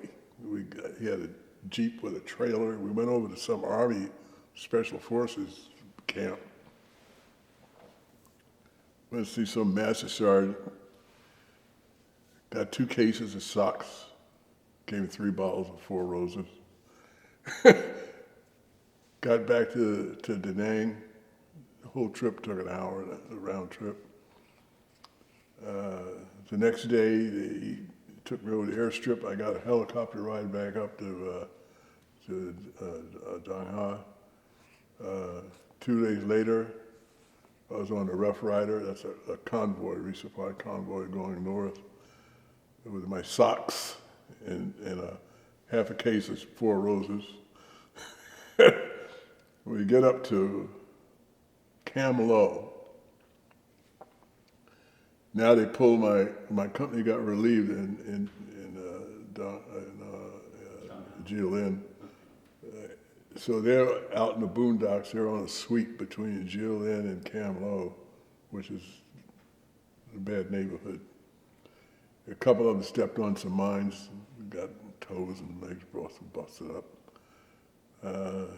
I go to battalion headquarters, and I said, where's my company? And they don't know where they are. I said, they're wandering around out there somewhere, you know, heading this way. How could they not know where my people are, you know? So anyhow, I got 2 tanks and permission to go find them. And so we rumble down the road. You could hear us coming a mile, you know. The lieutenant's having conniptions because he doesn't know where he's going. He's just followed that first sergeant, you know? So I'm in the lead tank, and I had told the kid, I says, turn right. He says, where? I said, it's right here. They're looking for a road or something. I said, where do you think you are? In the States, turn right. You know, they were wandering around, making all kinds of noise. I'm sitting up on top of the tank looking for my people. We finally found them, you know. They were happy. We ran the tanks all over the area, set off some anti-personnel mines, and gave everybody socks and a couple of drinks out of booze, and it was like Christmas, you know. They were happy as they can be. We sat around for a couple of days out there, and then we finally made it into Cam Lo. Stayed there for a few weeks, running patrols and stuff like that. And the whole battalion ended up being in Cam Lo. And that was in preparation for a push into the DMZ again, because North Vietnamese were coming down and setting up in there. So went into the DMZ. This is my 7th or 8th month in Vietnam. And is this still before Tet? Yeah. I got hurt. We got rocketed in Jilin, and I got some shrapnel on my back, so I had to go down to Naval Hospital in Da Nang. I was only there for a couple of days, and came back. But now we're going into the DMZ, big operation. The whole battalion is going in, reinforced. We got air cover and all that stuff, naval gunfire, everything. We go in. We did battle with North Vietnamese regulars for about 3 days. Big fight, and spread out over a period of about 5 miles. 4 or 5 miles. And what were you doing during that incident? Were you with the HQ, or were you more with your company? I was with my rifle company. I was always with my rifle company for the most part. We were, well, on this particular day, we were up against the Ben Hai River in what they call a blocking position for the rest of the battalion. In other words, we've got the rear. If anybody starts coming in across the river, they would run into us, and so they tried to circumvent us. And the aerial observer flying around passed the word because they could see where they were coming across the river. And the word was, you better get out of there, because if you don't get out of there, there's a whole lot of people coming. He said, you're going to be cut off, So we called in artillery on them. But our battalion CO wanted to know who was Marine Corps artillery or Army artillery. Who cares? They didn't trust other branches of services providing support. Anyhow, long and short of it is, we had to hold our position up to a point where it was untenable. We took it in. We had a couple of KIAs and a lot of guys were injured in that position. So I told the company commander, I said, we better get out of here. He says, we told we had to hold. He said, I said, well, we ain't going to be able to hold much longer because they're trying to cut us off. And you could see them coming through the tall grass, Well, eventually they sent 3 tanks up to help screen for us, and those tanks arrived. It was like Christmas. Those turrets turned and they blasted away, and I said, we gotta go. And company commander, Mel Horowitz, says, I'm with you. I said, we gotta call everybody in, because it's spread out all over. And we finally got people moving.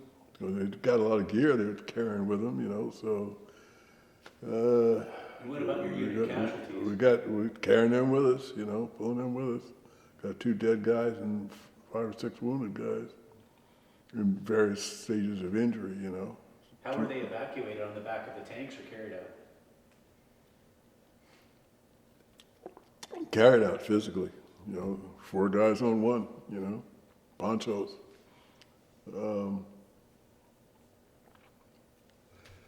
So we made it down onto the road, or trail actually was what when we got down, trying to hook up with the rest of the battalion. There was a big gap between us and the rest of the battalion. Were the enemy infiltrating between that gap? Yeah, well, yeah. They had the road zeroed in, they had the trail zeroed in from up on the side of the hill. There was 2 bomb craters, and they had heavy machine guns, and each one firing down on the road, You can see the tracers coming down it. So they had it in a crossfire. Yeah. So they're trying to keep us from joining up with the rest of the battalion. And the rest of the battalion was spread out further down, south. But anyhow, we held up on the side of the trail because the ground sloped up a little bit there. There was a thick forest. And we were there for several hours. tanks went by. One of the tanks was severely damaged. One went by with the chaplain on top of it. The chaplain was injured. Chaplain Chastain. He's the only chaplain I've ever seen in a combat situation. You know, usually they're in the rear areas. Anyhow, they went by. And the guy in charge of the tanks was Gunnery Sergeant Barnett Person, who had previously gotten the Silver Star for previous accident, Moffett Point Marine. Good guy, one of my buddies. He went by, he was injured, he had a hand wound. I waved at him as he went by. And finally, my company commander got hit in the foot, you know, Mel Horowitz. And so I said to the executive officer, Dan Hernandez, I said, you know, because the troops are spread out on this trail, you know, all the way down. You couldn't even see the end of them.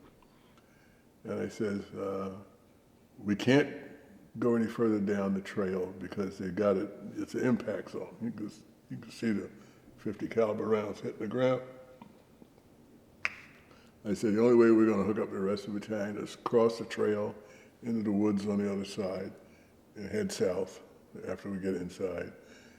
And, you know, just keep going until we can hook up with the rest of the battalion, because we have to bypass this thing, you know. Were you talking about going through the kill zone or around the kill zone?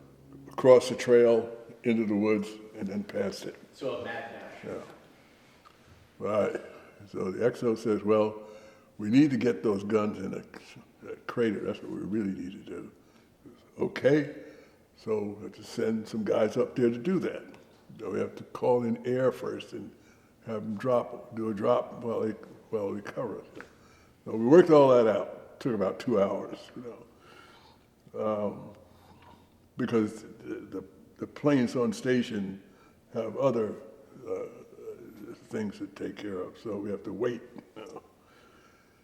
So finally we got it all organized, because they had the air control guy on the ground working with us on it. In ATC, talking to the guy upstairs? Mm-hmm. He's a pilot. Anyhow, they made the drop.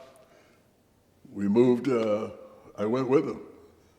We sent 2 squads up to the bomb craters. My XO, Dan Hernandez, says, where the hell are you going? I said, I'm going with them. He says, Jesus Christ, Mcdowell. He said, you're not 18 years old anymore. I said, oh, I was 40 at the time, you know. He said, don't worry about it, right? So off we go. You know, we got one gun, and we put a thermite grenade on it, because they left it. They took off running when they saw we got 2 or 3 of them. I think we got hit 2 of them. The rest of them went over the hill and down the other side. We're not going to go over the reverse slope, you know, because you're running right into them. You're silhouetted too. So, took that gun out. The other guys with the gun, they were on wheels, took off running when they saw us coming. They went over the other side with the gun. So we burned up the one gun, and then we came back down. Nobody got hurt. Miracle.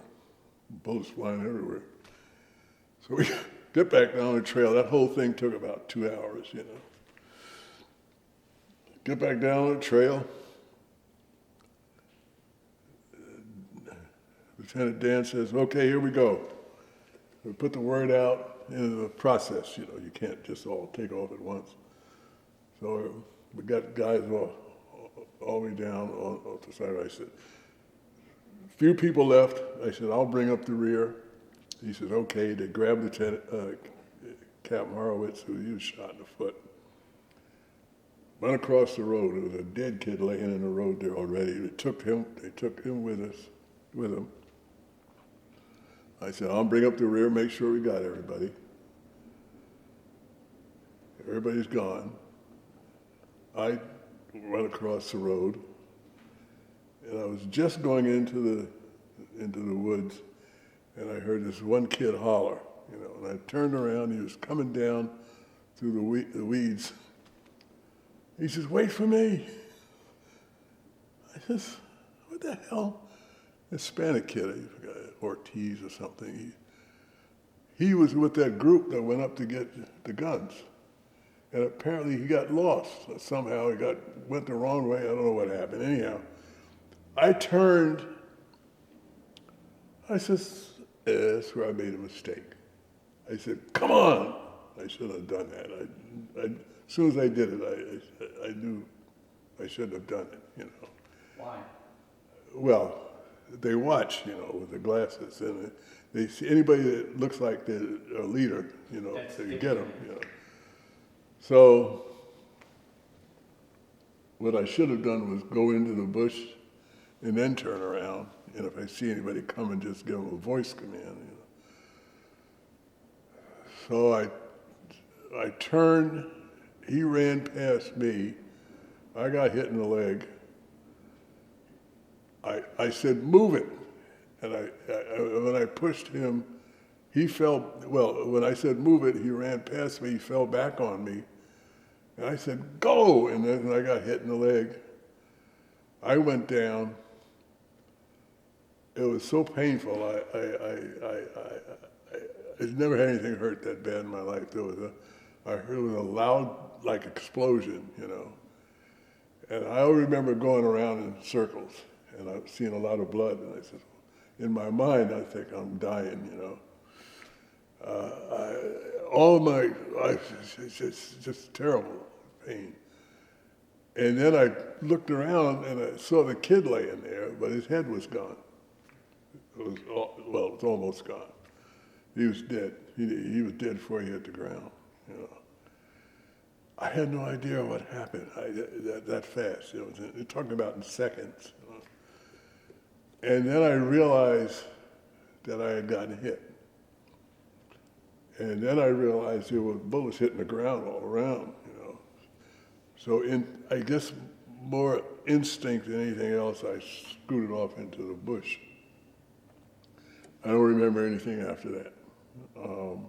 When I woke up, it was dark and it was drizzly rain coming down. And I looked down, and felt my leg was sitting off to the side somewhere. And I think I must have passed out again, because the next thing I know, when I woke up, it wasn't raining, it was wet as hell.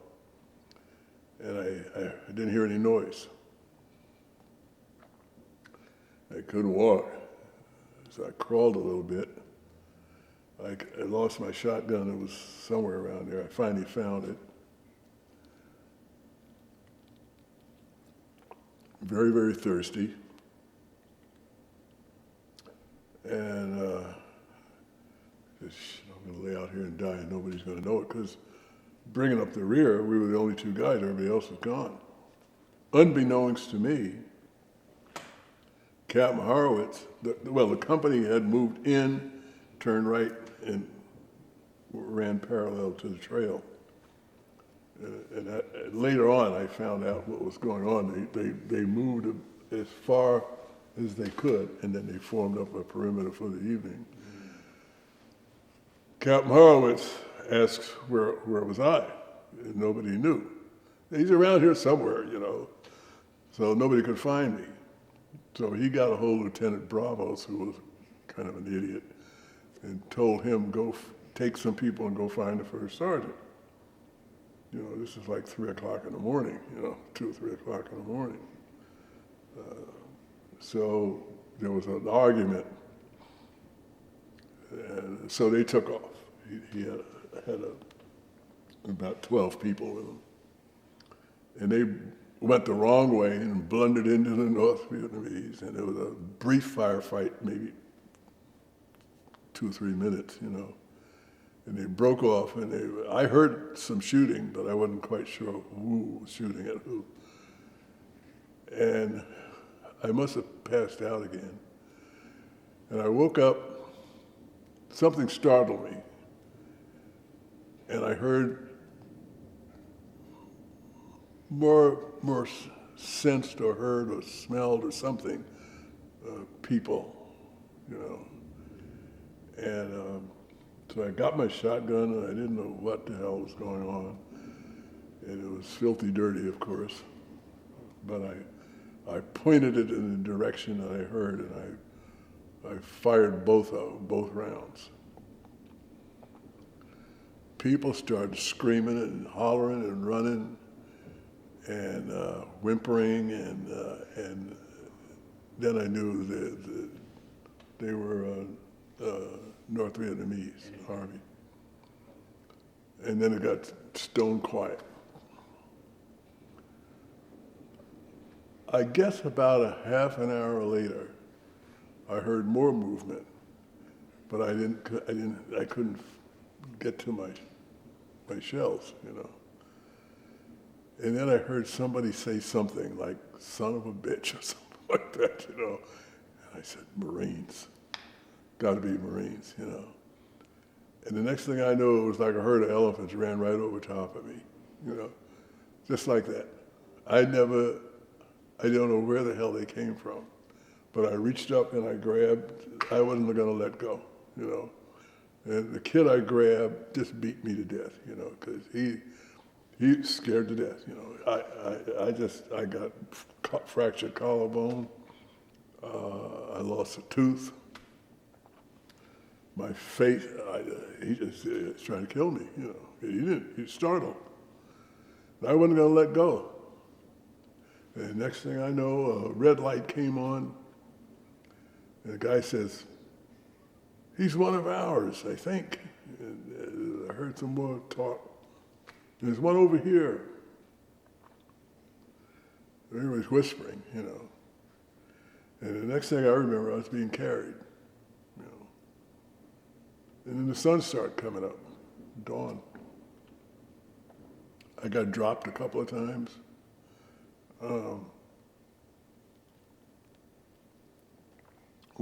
I saw a face.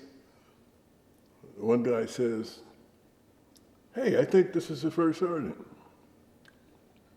And the other one came over and said, that's not him. And he says, yes, it is. And he took my dog tags out and cut them open. I said, yeah, that's him. And then some kid, I forgot, I don't know who he was. I think it was a sergeant. He said something. And then I saw this face, Lieutenant Bravos. Young guy, you know, like 23, I think. You know. He looked like, I can remember to this day, he looked at me and said, First Sergeant, you look like shit. It was the best news I ever heard, you know. I said, thank you, young man. I said, now let's keep moving. And one of the kids said, sir, I'm sorry I hit you so hard, you know. I said, just shut up and keep moving, you know, don't worry about it. My face was swollen up, everything, I was all screwed up. They finally dropped me after maybe an hour. And the other kid, they sewed him up in a bag. And I laid there, and seemed like maybe 15, 20 minutes later, when the corpsman came over, he cut everything off and looked at my leg. He says, am I gonna die? He says, no, sir. He said, you're not gonna die. He says, but that leg doesn't look good, you know. And so he tied it together as best he could. And he gave me some shots, morphine, gave me some water. And I remembered a round went through my canteens, and all the water came out. And I thought I had got shot in the back, and it was blood, you know. So,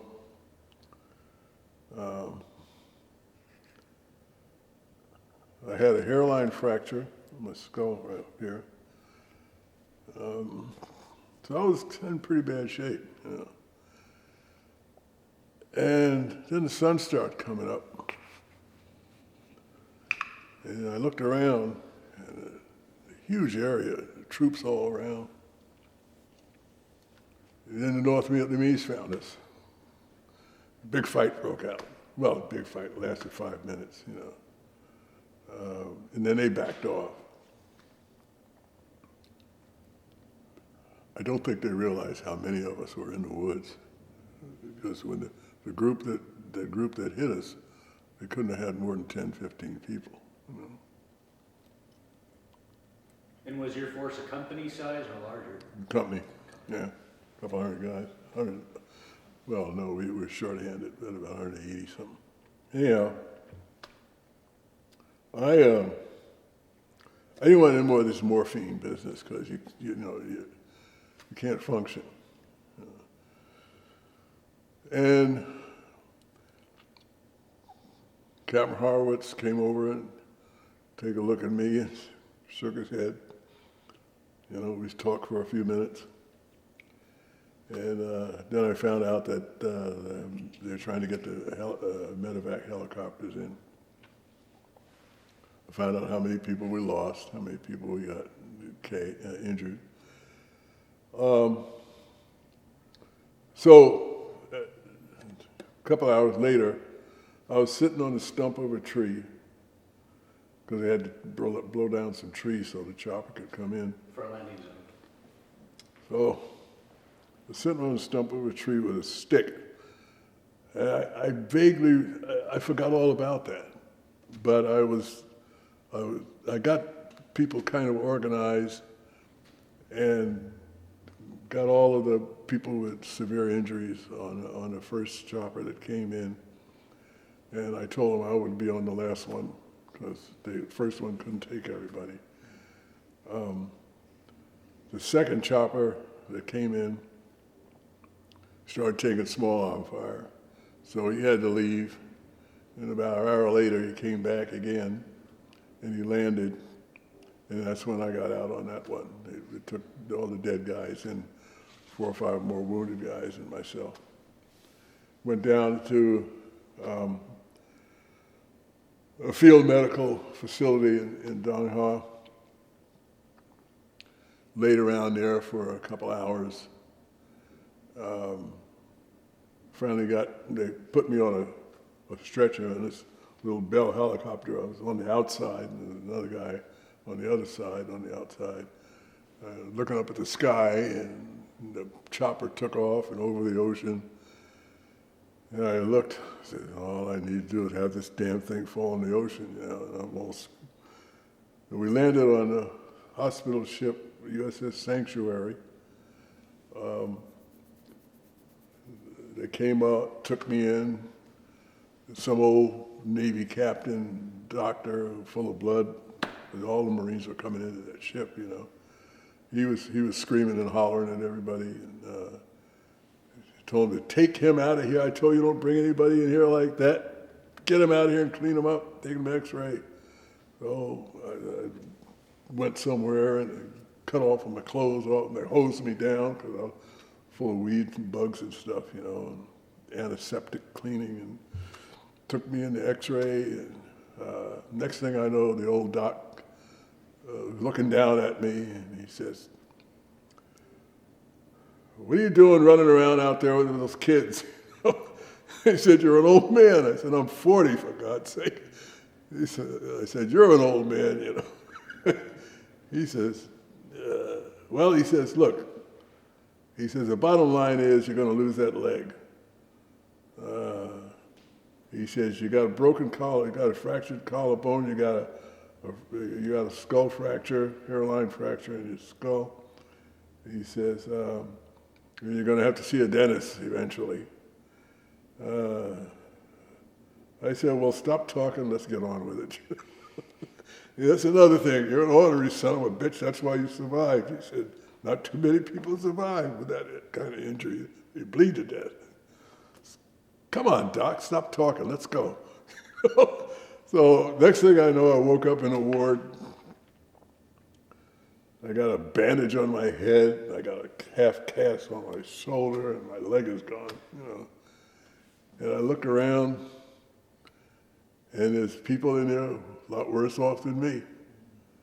A kid laying one of the things, the bunks are 3 high.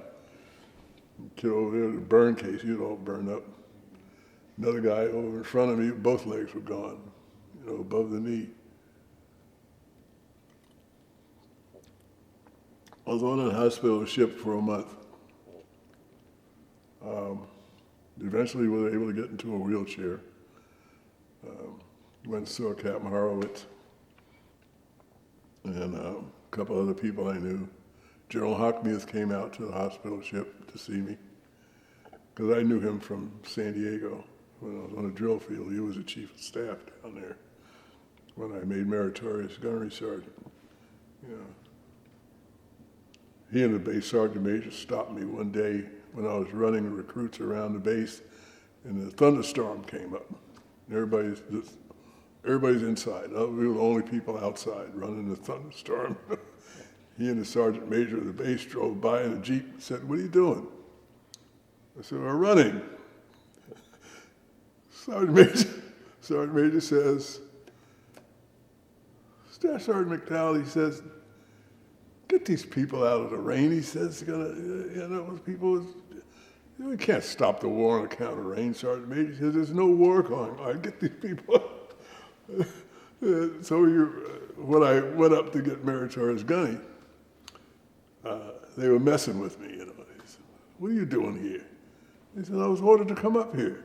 What do you want?" I said, "I don't know. You guys asked me to come up here." So he says, General Krulak was the commanding general of the base at the time.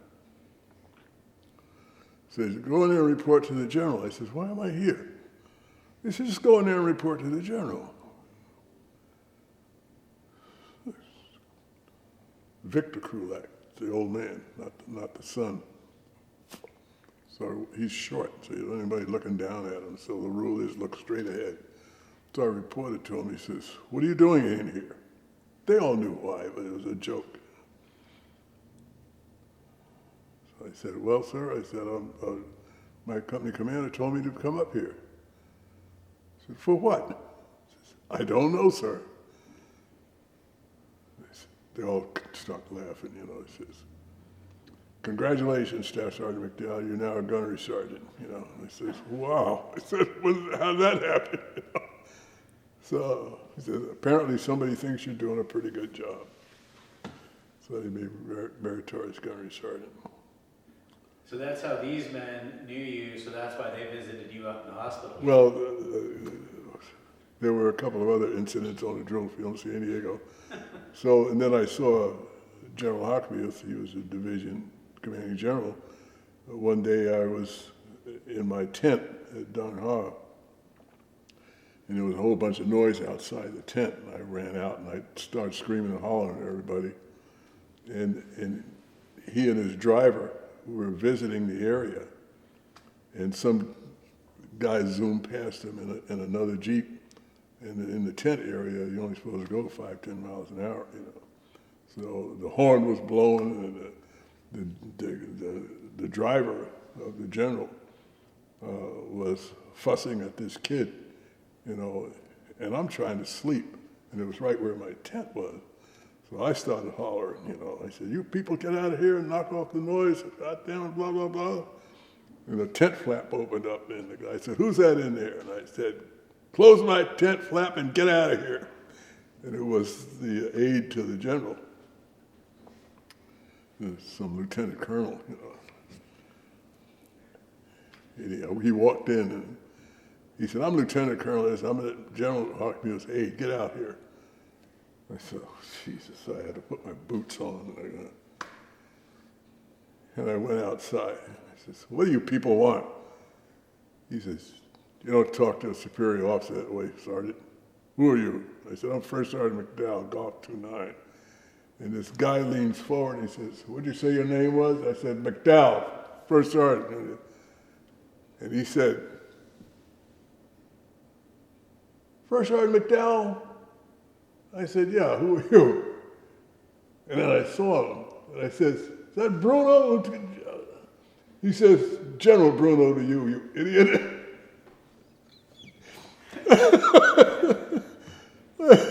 I said, holy smokes, sir, and I saluted him, you know. He laughed, had a big laugh about it all, you know. So this is the first time I'd seen him, you know, since San Diego. He says, Commanding General, 3rd Marine Division, doing good, you know. We had a lot of laughs, you know. They told him about me running the guys in the thunderstorm. He came out to the hospital ship. Now, this is a lesson I learned, you know. Here's a man who's got 30,000 plus troops spread out all over Vietnam. A lot of responsibilities, you know.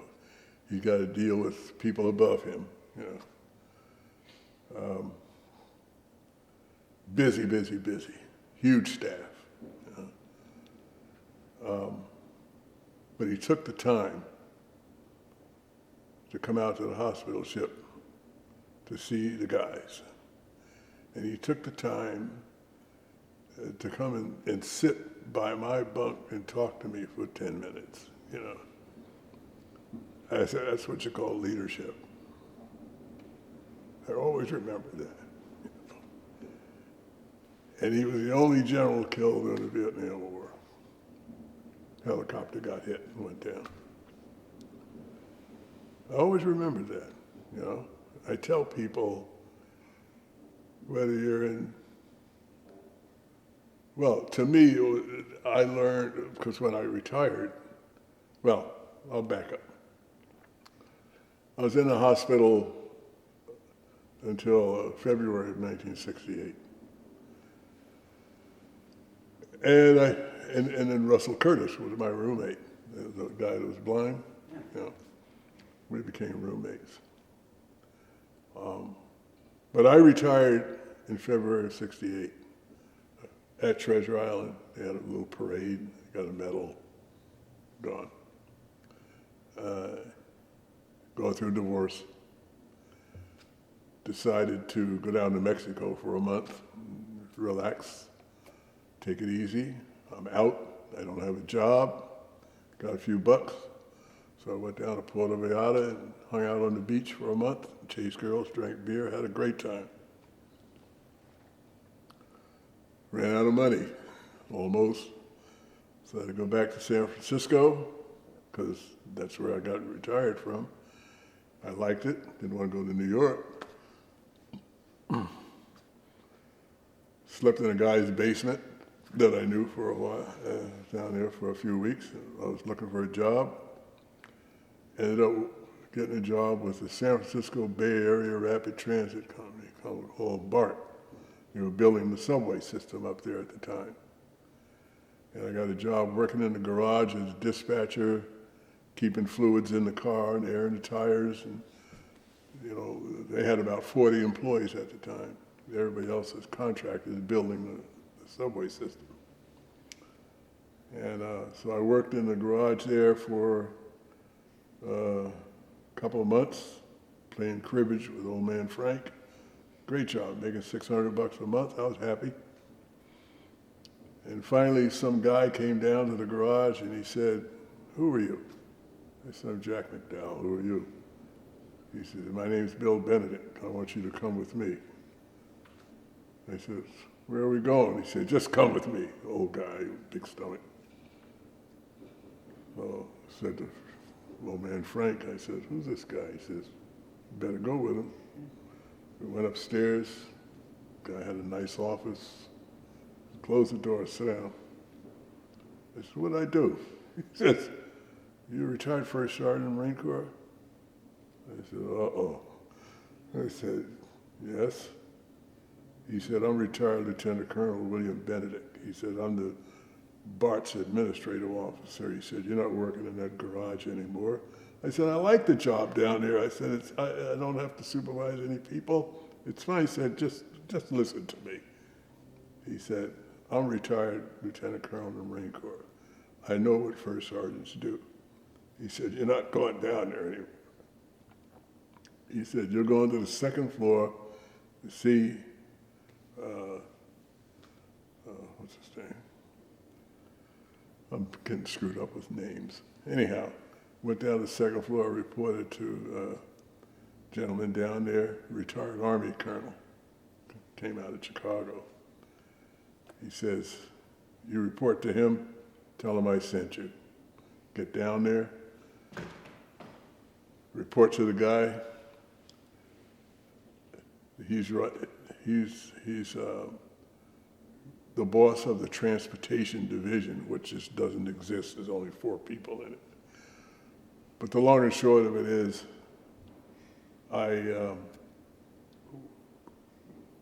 they gave me a cubicle and a bunch of stuff to review, which took about a month. And then I started getting infections in my leg. Couldn't wear the prosthesis. Had to check into the VA hospital. They examined me and everything. And the old guy, the doctor there said, he says, you have what we call osteomyelitis. He said, that's a bone disease. He said, what happened to you? I told him. He says, well, he says, the bone is like a bone cancer. You don't take care of it now, you're going to lose that knee. And he says, we're going to have to open it up and take out the decayed bone. He says, you're going to be in bed for 90 days. We're going to have to treat you with doses of antibiotics. He said, and hope like hell it works. I said, I just got a job. He says, well, is a job more important than your leg? It could take your life if you're not careful. He says, you can't even leave here now. He says, you're going right to bed. He says, you're going to be in the operating room this evening. That's how serious this is. I called my boss. I told them what happened. They said, we'll keep your job for you, and we'll have somebody come out and say hello. So they did the surgery, took out that much more of what was left of my leg. I was in the bed for 90 days, couldn't get out. Had all kinds of tubes in me. So my boss said all them books I was supposed to be studying and reviewing were stacked up on both sides of my bed. I had no place to go, so I just reviewed all this stuff, you know. Was in the hospital for a little over 3 months, and went through all the stuff more than once. Got out, went back to work. Everybody was happy to see me come back. Now they've got about 60 employees. And long and short of it, I stayed there at BART for 17 and a half years. Just looking at all this stuff while I was in the hospital, got me a job called Manager of Safety and Training. So I established BART's first safety and training department. Hired a bunch of employees, and we ran safety and training for BART's initial group of employees coming in. I had that job until the first segment of the system opened up, and they were getting ready to open the second segment. That led me to another position, taking over the marketing department. Didn't know anything about marketing, but they were a dysfunctional group, and they said they wanted somebody in there that can get them organized. So I took over the marketing group. Didn't know anything about marketing. I was going to school at night, Golden Gate University in San Francisco. So I took a marketing course and learned a little bit about marketing. Didn't like the job, didn't like the people anyhow. But I had that job for 4 years, learned a lot. But then they reorganized BART. Now they've got 2 or 3 lines operating. And so they were reorganizing the operations department. So I went into operations, and I became the manager of all the stations in the BART system, East Bay, West Bay, all over. My boss had to have his hips replaced, so he was the chief transportation officer in charge of the police department, all train operations, all station operations, and all that, the 3 yards. So he said, I want you to take my place while I get my hips replaced. Okay. He was gone 3 months. I ran all that for 3 months. I came back. I took over train operations. I had both station and train operations. And at the end of 17 and a half years, I said, I got to get out of here. You guys are killing me. I had finished college. Did you use the GI Bill for that? Oh, yeah. Yeah. And you know, it was good. I learned a lot.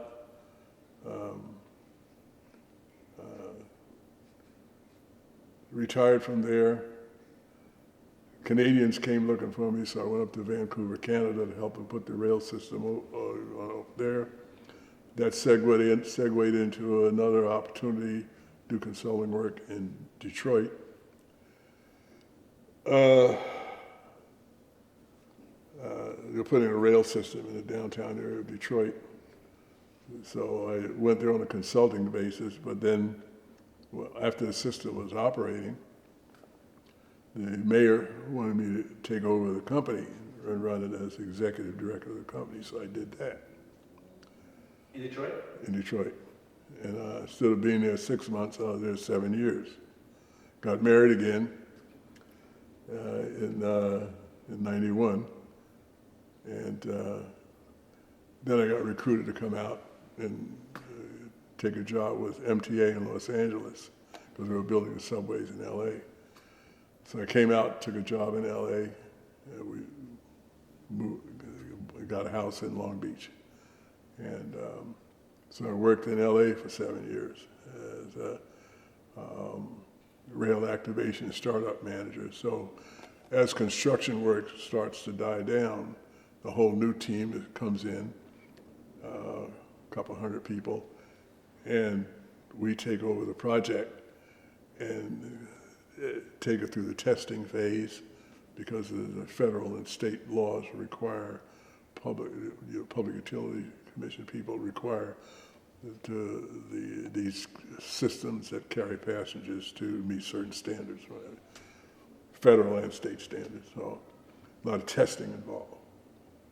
It takes a minimum of 6 to 8 months to do the testing. Like speed, like around corners, like how fast the train can go, or like weight? Well, there's onboard equipment and wayside equipment. It all has to work. There's automatic train control and things of that sort. So the power system, power distribution system, the communication systems, the train vehicles themselves, and you have to train the fire and police to come in and do their emergency things, all that, you know, accident investigations, all that. So, the trains are running on the surface. You have a different kind of emergency response than trains in the subway. So all that has to be tested. The drills have to be run. It has to be certified by the state California Public Utilities Commission. And then once that's done, then you have permission to operate and carry passengers. So that's what I did. So your career after the Marine Corps? Yeah, so I worked in rail transportation for 48 years after I got out of the Marine Corps. 23 as an employee, 25 as a consultant. And as a consulting job, I worked in projects in New York, Washington, Atlanta, Chicago, Houston, Phoenix, here in LA, up to Vancouver again, Kuala Lumpur, Malaysia, and South Korea. Yeah. So pretty much all of those countries and their current metro, what would you call it, rail lines, pretty much have been established because of you to some degree. I participated in a lot of them, yeah. That's fascinating, Jack. Especially from a Southern California historical perspective with the Pacific Electric that used to exist. You basically were helping it bring it back. Yeah. On steroids. I do have to go to the restroom. Yes. And then on that note, we pretty much. Like I say, this was 13 years after I retired. And my company commander, Mel Horowitz, who's no longer with us, and I met, I guess it must have been shortly after I retired. He was still on active duty because he healed and was okay. He stayed on for, I think he retired after 26 years or something like that. But he asked me, he said, did you ever get the Silver Star? I said, what Silver Star? I said, no, I didn't get anything. He said, I put you in for the Silver Star. And I said, well, news to me. And he says, you never got it? I said, no. He said, amazing. This was like 3 or 4 years after I was out. And so he sort of nodded and said, okay. And I think it was, I was still at BART. So this was 81. I got a phone call. I was in the marketing department, you know, and it was the sergeant major from Treasure Island, Marine Barracks. And he said, for Sergeant Mcdowell, I said, yeah. Gave me his name. He says, well, it looks like you're getting a medal. And I said, really? I'd forgotten all about it. And he says, yeah. He says, do you still have your uniform? Can you fit it? I said, yeah, I think I could fit it. He says, well, we'd appreciate it if you'd come over to Treasure Island because the colonel wants to present the medal to you. And, you know, feel free to bring some friends and relatives if you wish. I said, oh boy. I said, well, this sounds nice, you know. I said, sure, why not? So we set a date. I went over, and that's when this picture was taken. And so my new bride at the time came, Sergeant Major Mason, Bob Mason, the guy in that photo, he came. Some people from work, and my marketing department folks came, and so it was a nice day. And that's when I got it. And what were you receiving? The Bronze Star. With the V device? With the V device, for Valor, yeah. And it mostly had to do with what happened in DMC and my actions at that time, and helping to get people evacuated and things of that sort. Yeah. Was this the same incident that you were wounded in? Yeah. Yeah.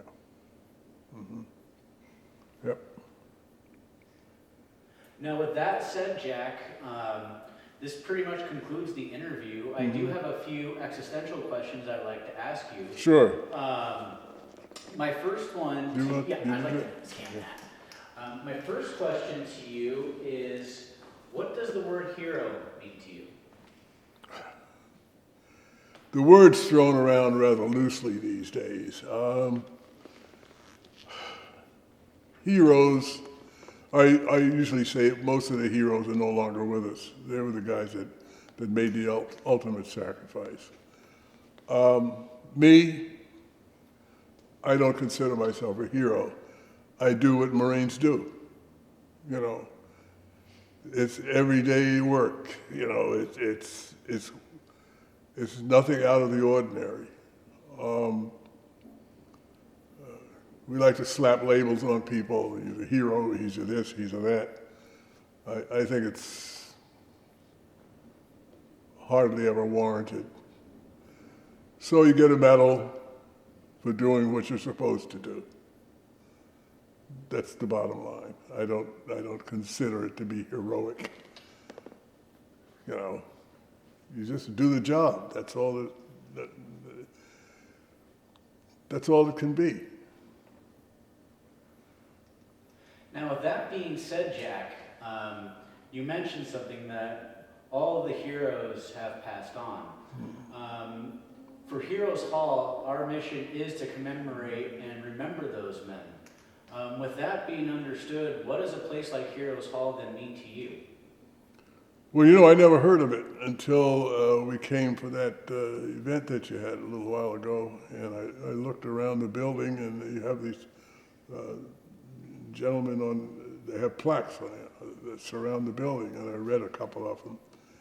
And I feel it's a nice way to commemorate people who served and did significant things along in accordance with their duties while they were serving. I guess the general public has to have heroes, you know, to make themselves feel good, I guess. It's something that people, you know, when people say, thank you for your service, I'm not even quite sure they know what they mean by that, you know. I hear it a lot. I feel like saying, well, go sign up if you want to thank me for my service. You know, talk your kids into joining the Marine Corps or some other branch of service. I think serving in the military was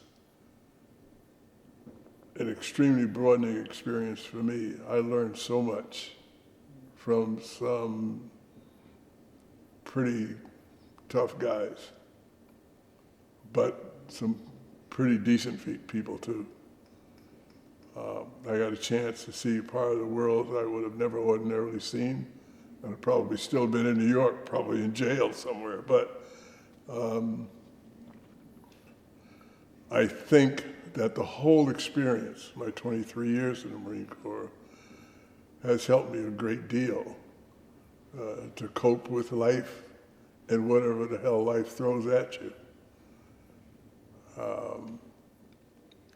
It taught me discipline, taught me to respect other people, taught me to work hard, taught me how to get things done instead of talking about it, you know, set priorities, all that. I don't think I would have known all of that stuff if I had not gone into the military, particularly the Marine Corps.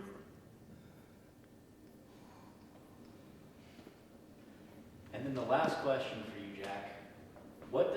Since you've had a unique experience of serving all around the world through one world war, the Korean War, the Vietnam conflict, what is your perspective, what does being an American mean to you?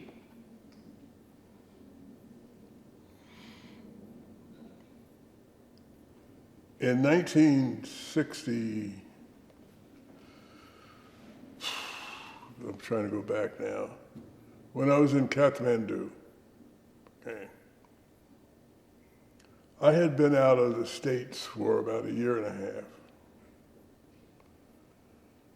And I was knee-deep into what was going on during my American Embassy tour in Kathmandu, Nepal.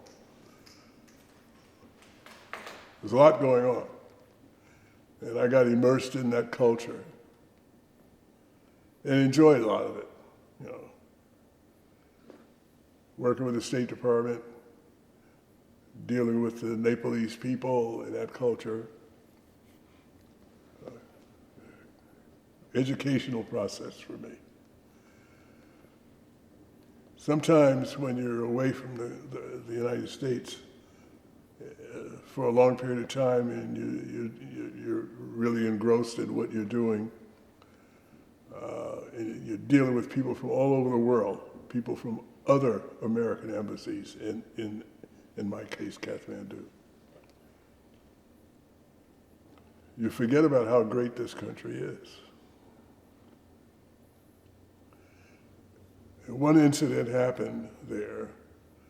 I found out through the folks at the embassy that 2 C-130s were coming into Kathmandu, bringing supplies and equipment in support of the Nepalese military.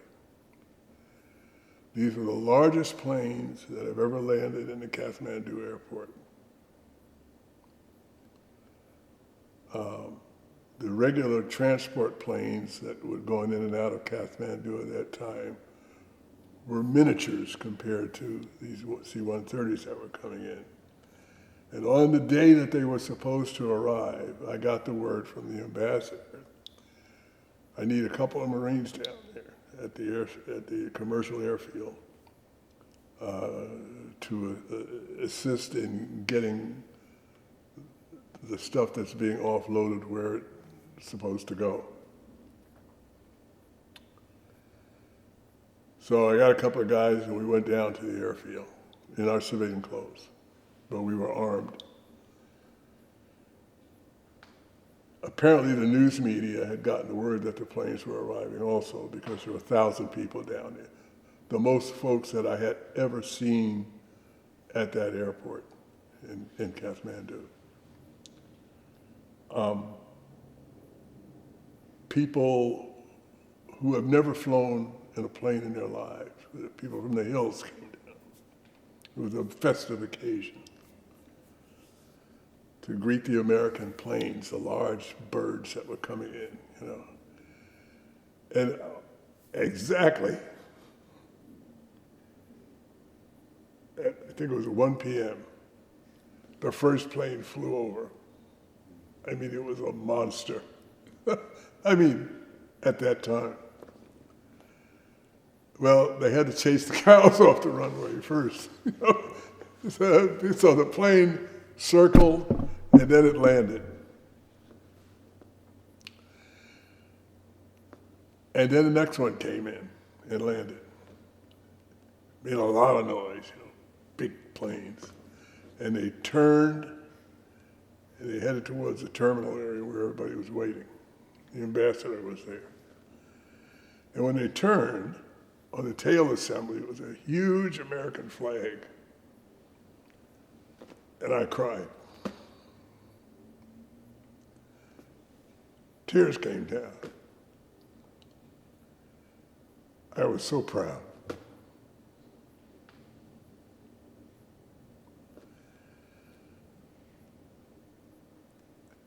Proud to be an American.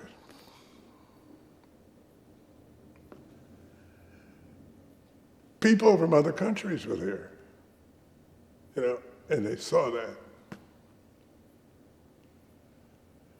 I said, boy, that's really something. I never thought it would hit me that way, you know? And all the crew were all Air Force guys, but they were in civilian clothes. They got out, everybody shook hands, the ambassador made a speech. It was a really nice day, you know, and then Nepalese people were running around because they had never seen anything like that before. People were taking photographs. It was quite exciting, you know. 2 planes landing, you know. In the States, you wouldn't pay any attention to that at all. But boy, what a display of America.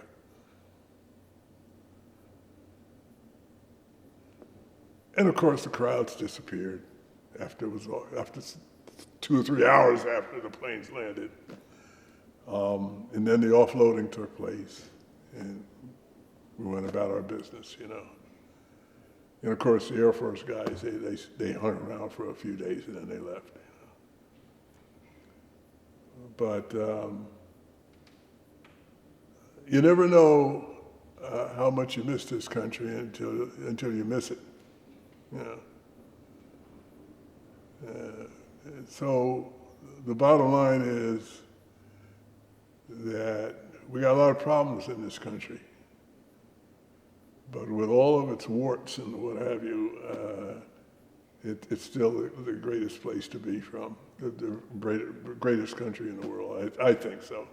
You know, I've been all over this world more than once. Asia, Europe, the Middle East, you know, Africa, you know, South America, everywhere. There are a lot of places I haven't been, but I've seen a lot, you know.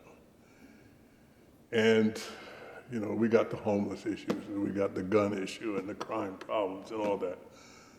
But we're doing pretty damn good compared to a lot of other places. You know, there are a lot of other countries that don't have a crime problem as much as we do. And they got a lot of money, and they live well, you know, especially the Scandinavian countries. But I'd rather be here than there, you know. That's it. Well, Jack, if I could be the first to say, my generation, welcome home. Thank you, sir. Thank you for everything. That was an amazing answer. You really got me tearing just the way you described seeing that American flag. Boy, that was an exciting time for me. Because I've asked that question to a lot of different veterans and Holocaust survivors, Dutch East Indies survivors, and just to kind of hear that response of just seeing the American flag and what it meant to you. To me, that's really special. So thank you, sir. I really appreciated that. So, That was a good day. well, with that being said, Jack, we are done. All right, sir. So what I'll do, let me just turn on the lights for you real quick and get this stuff out of the way. Okay. Then I will show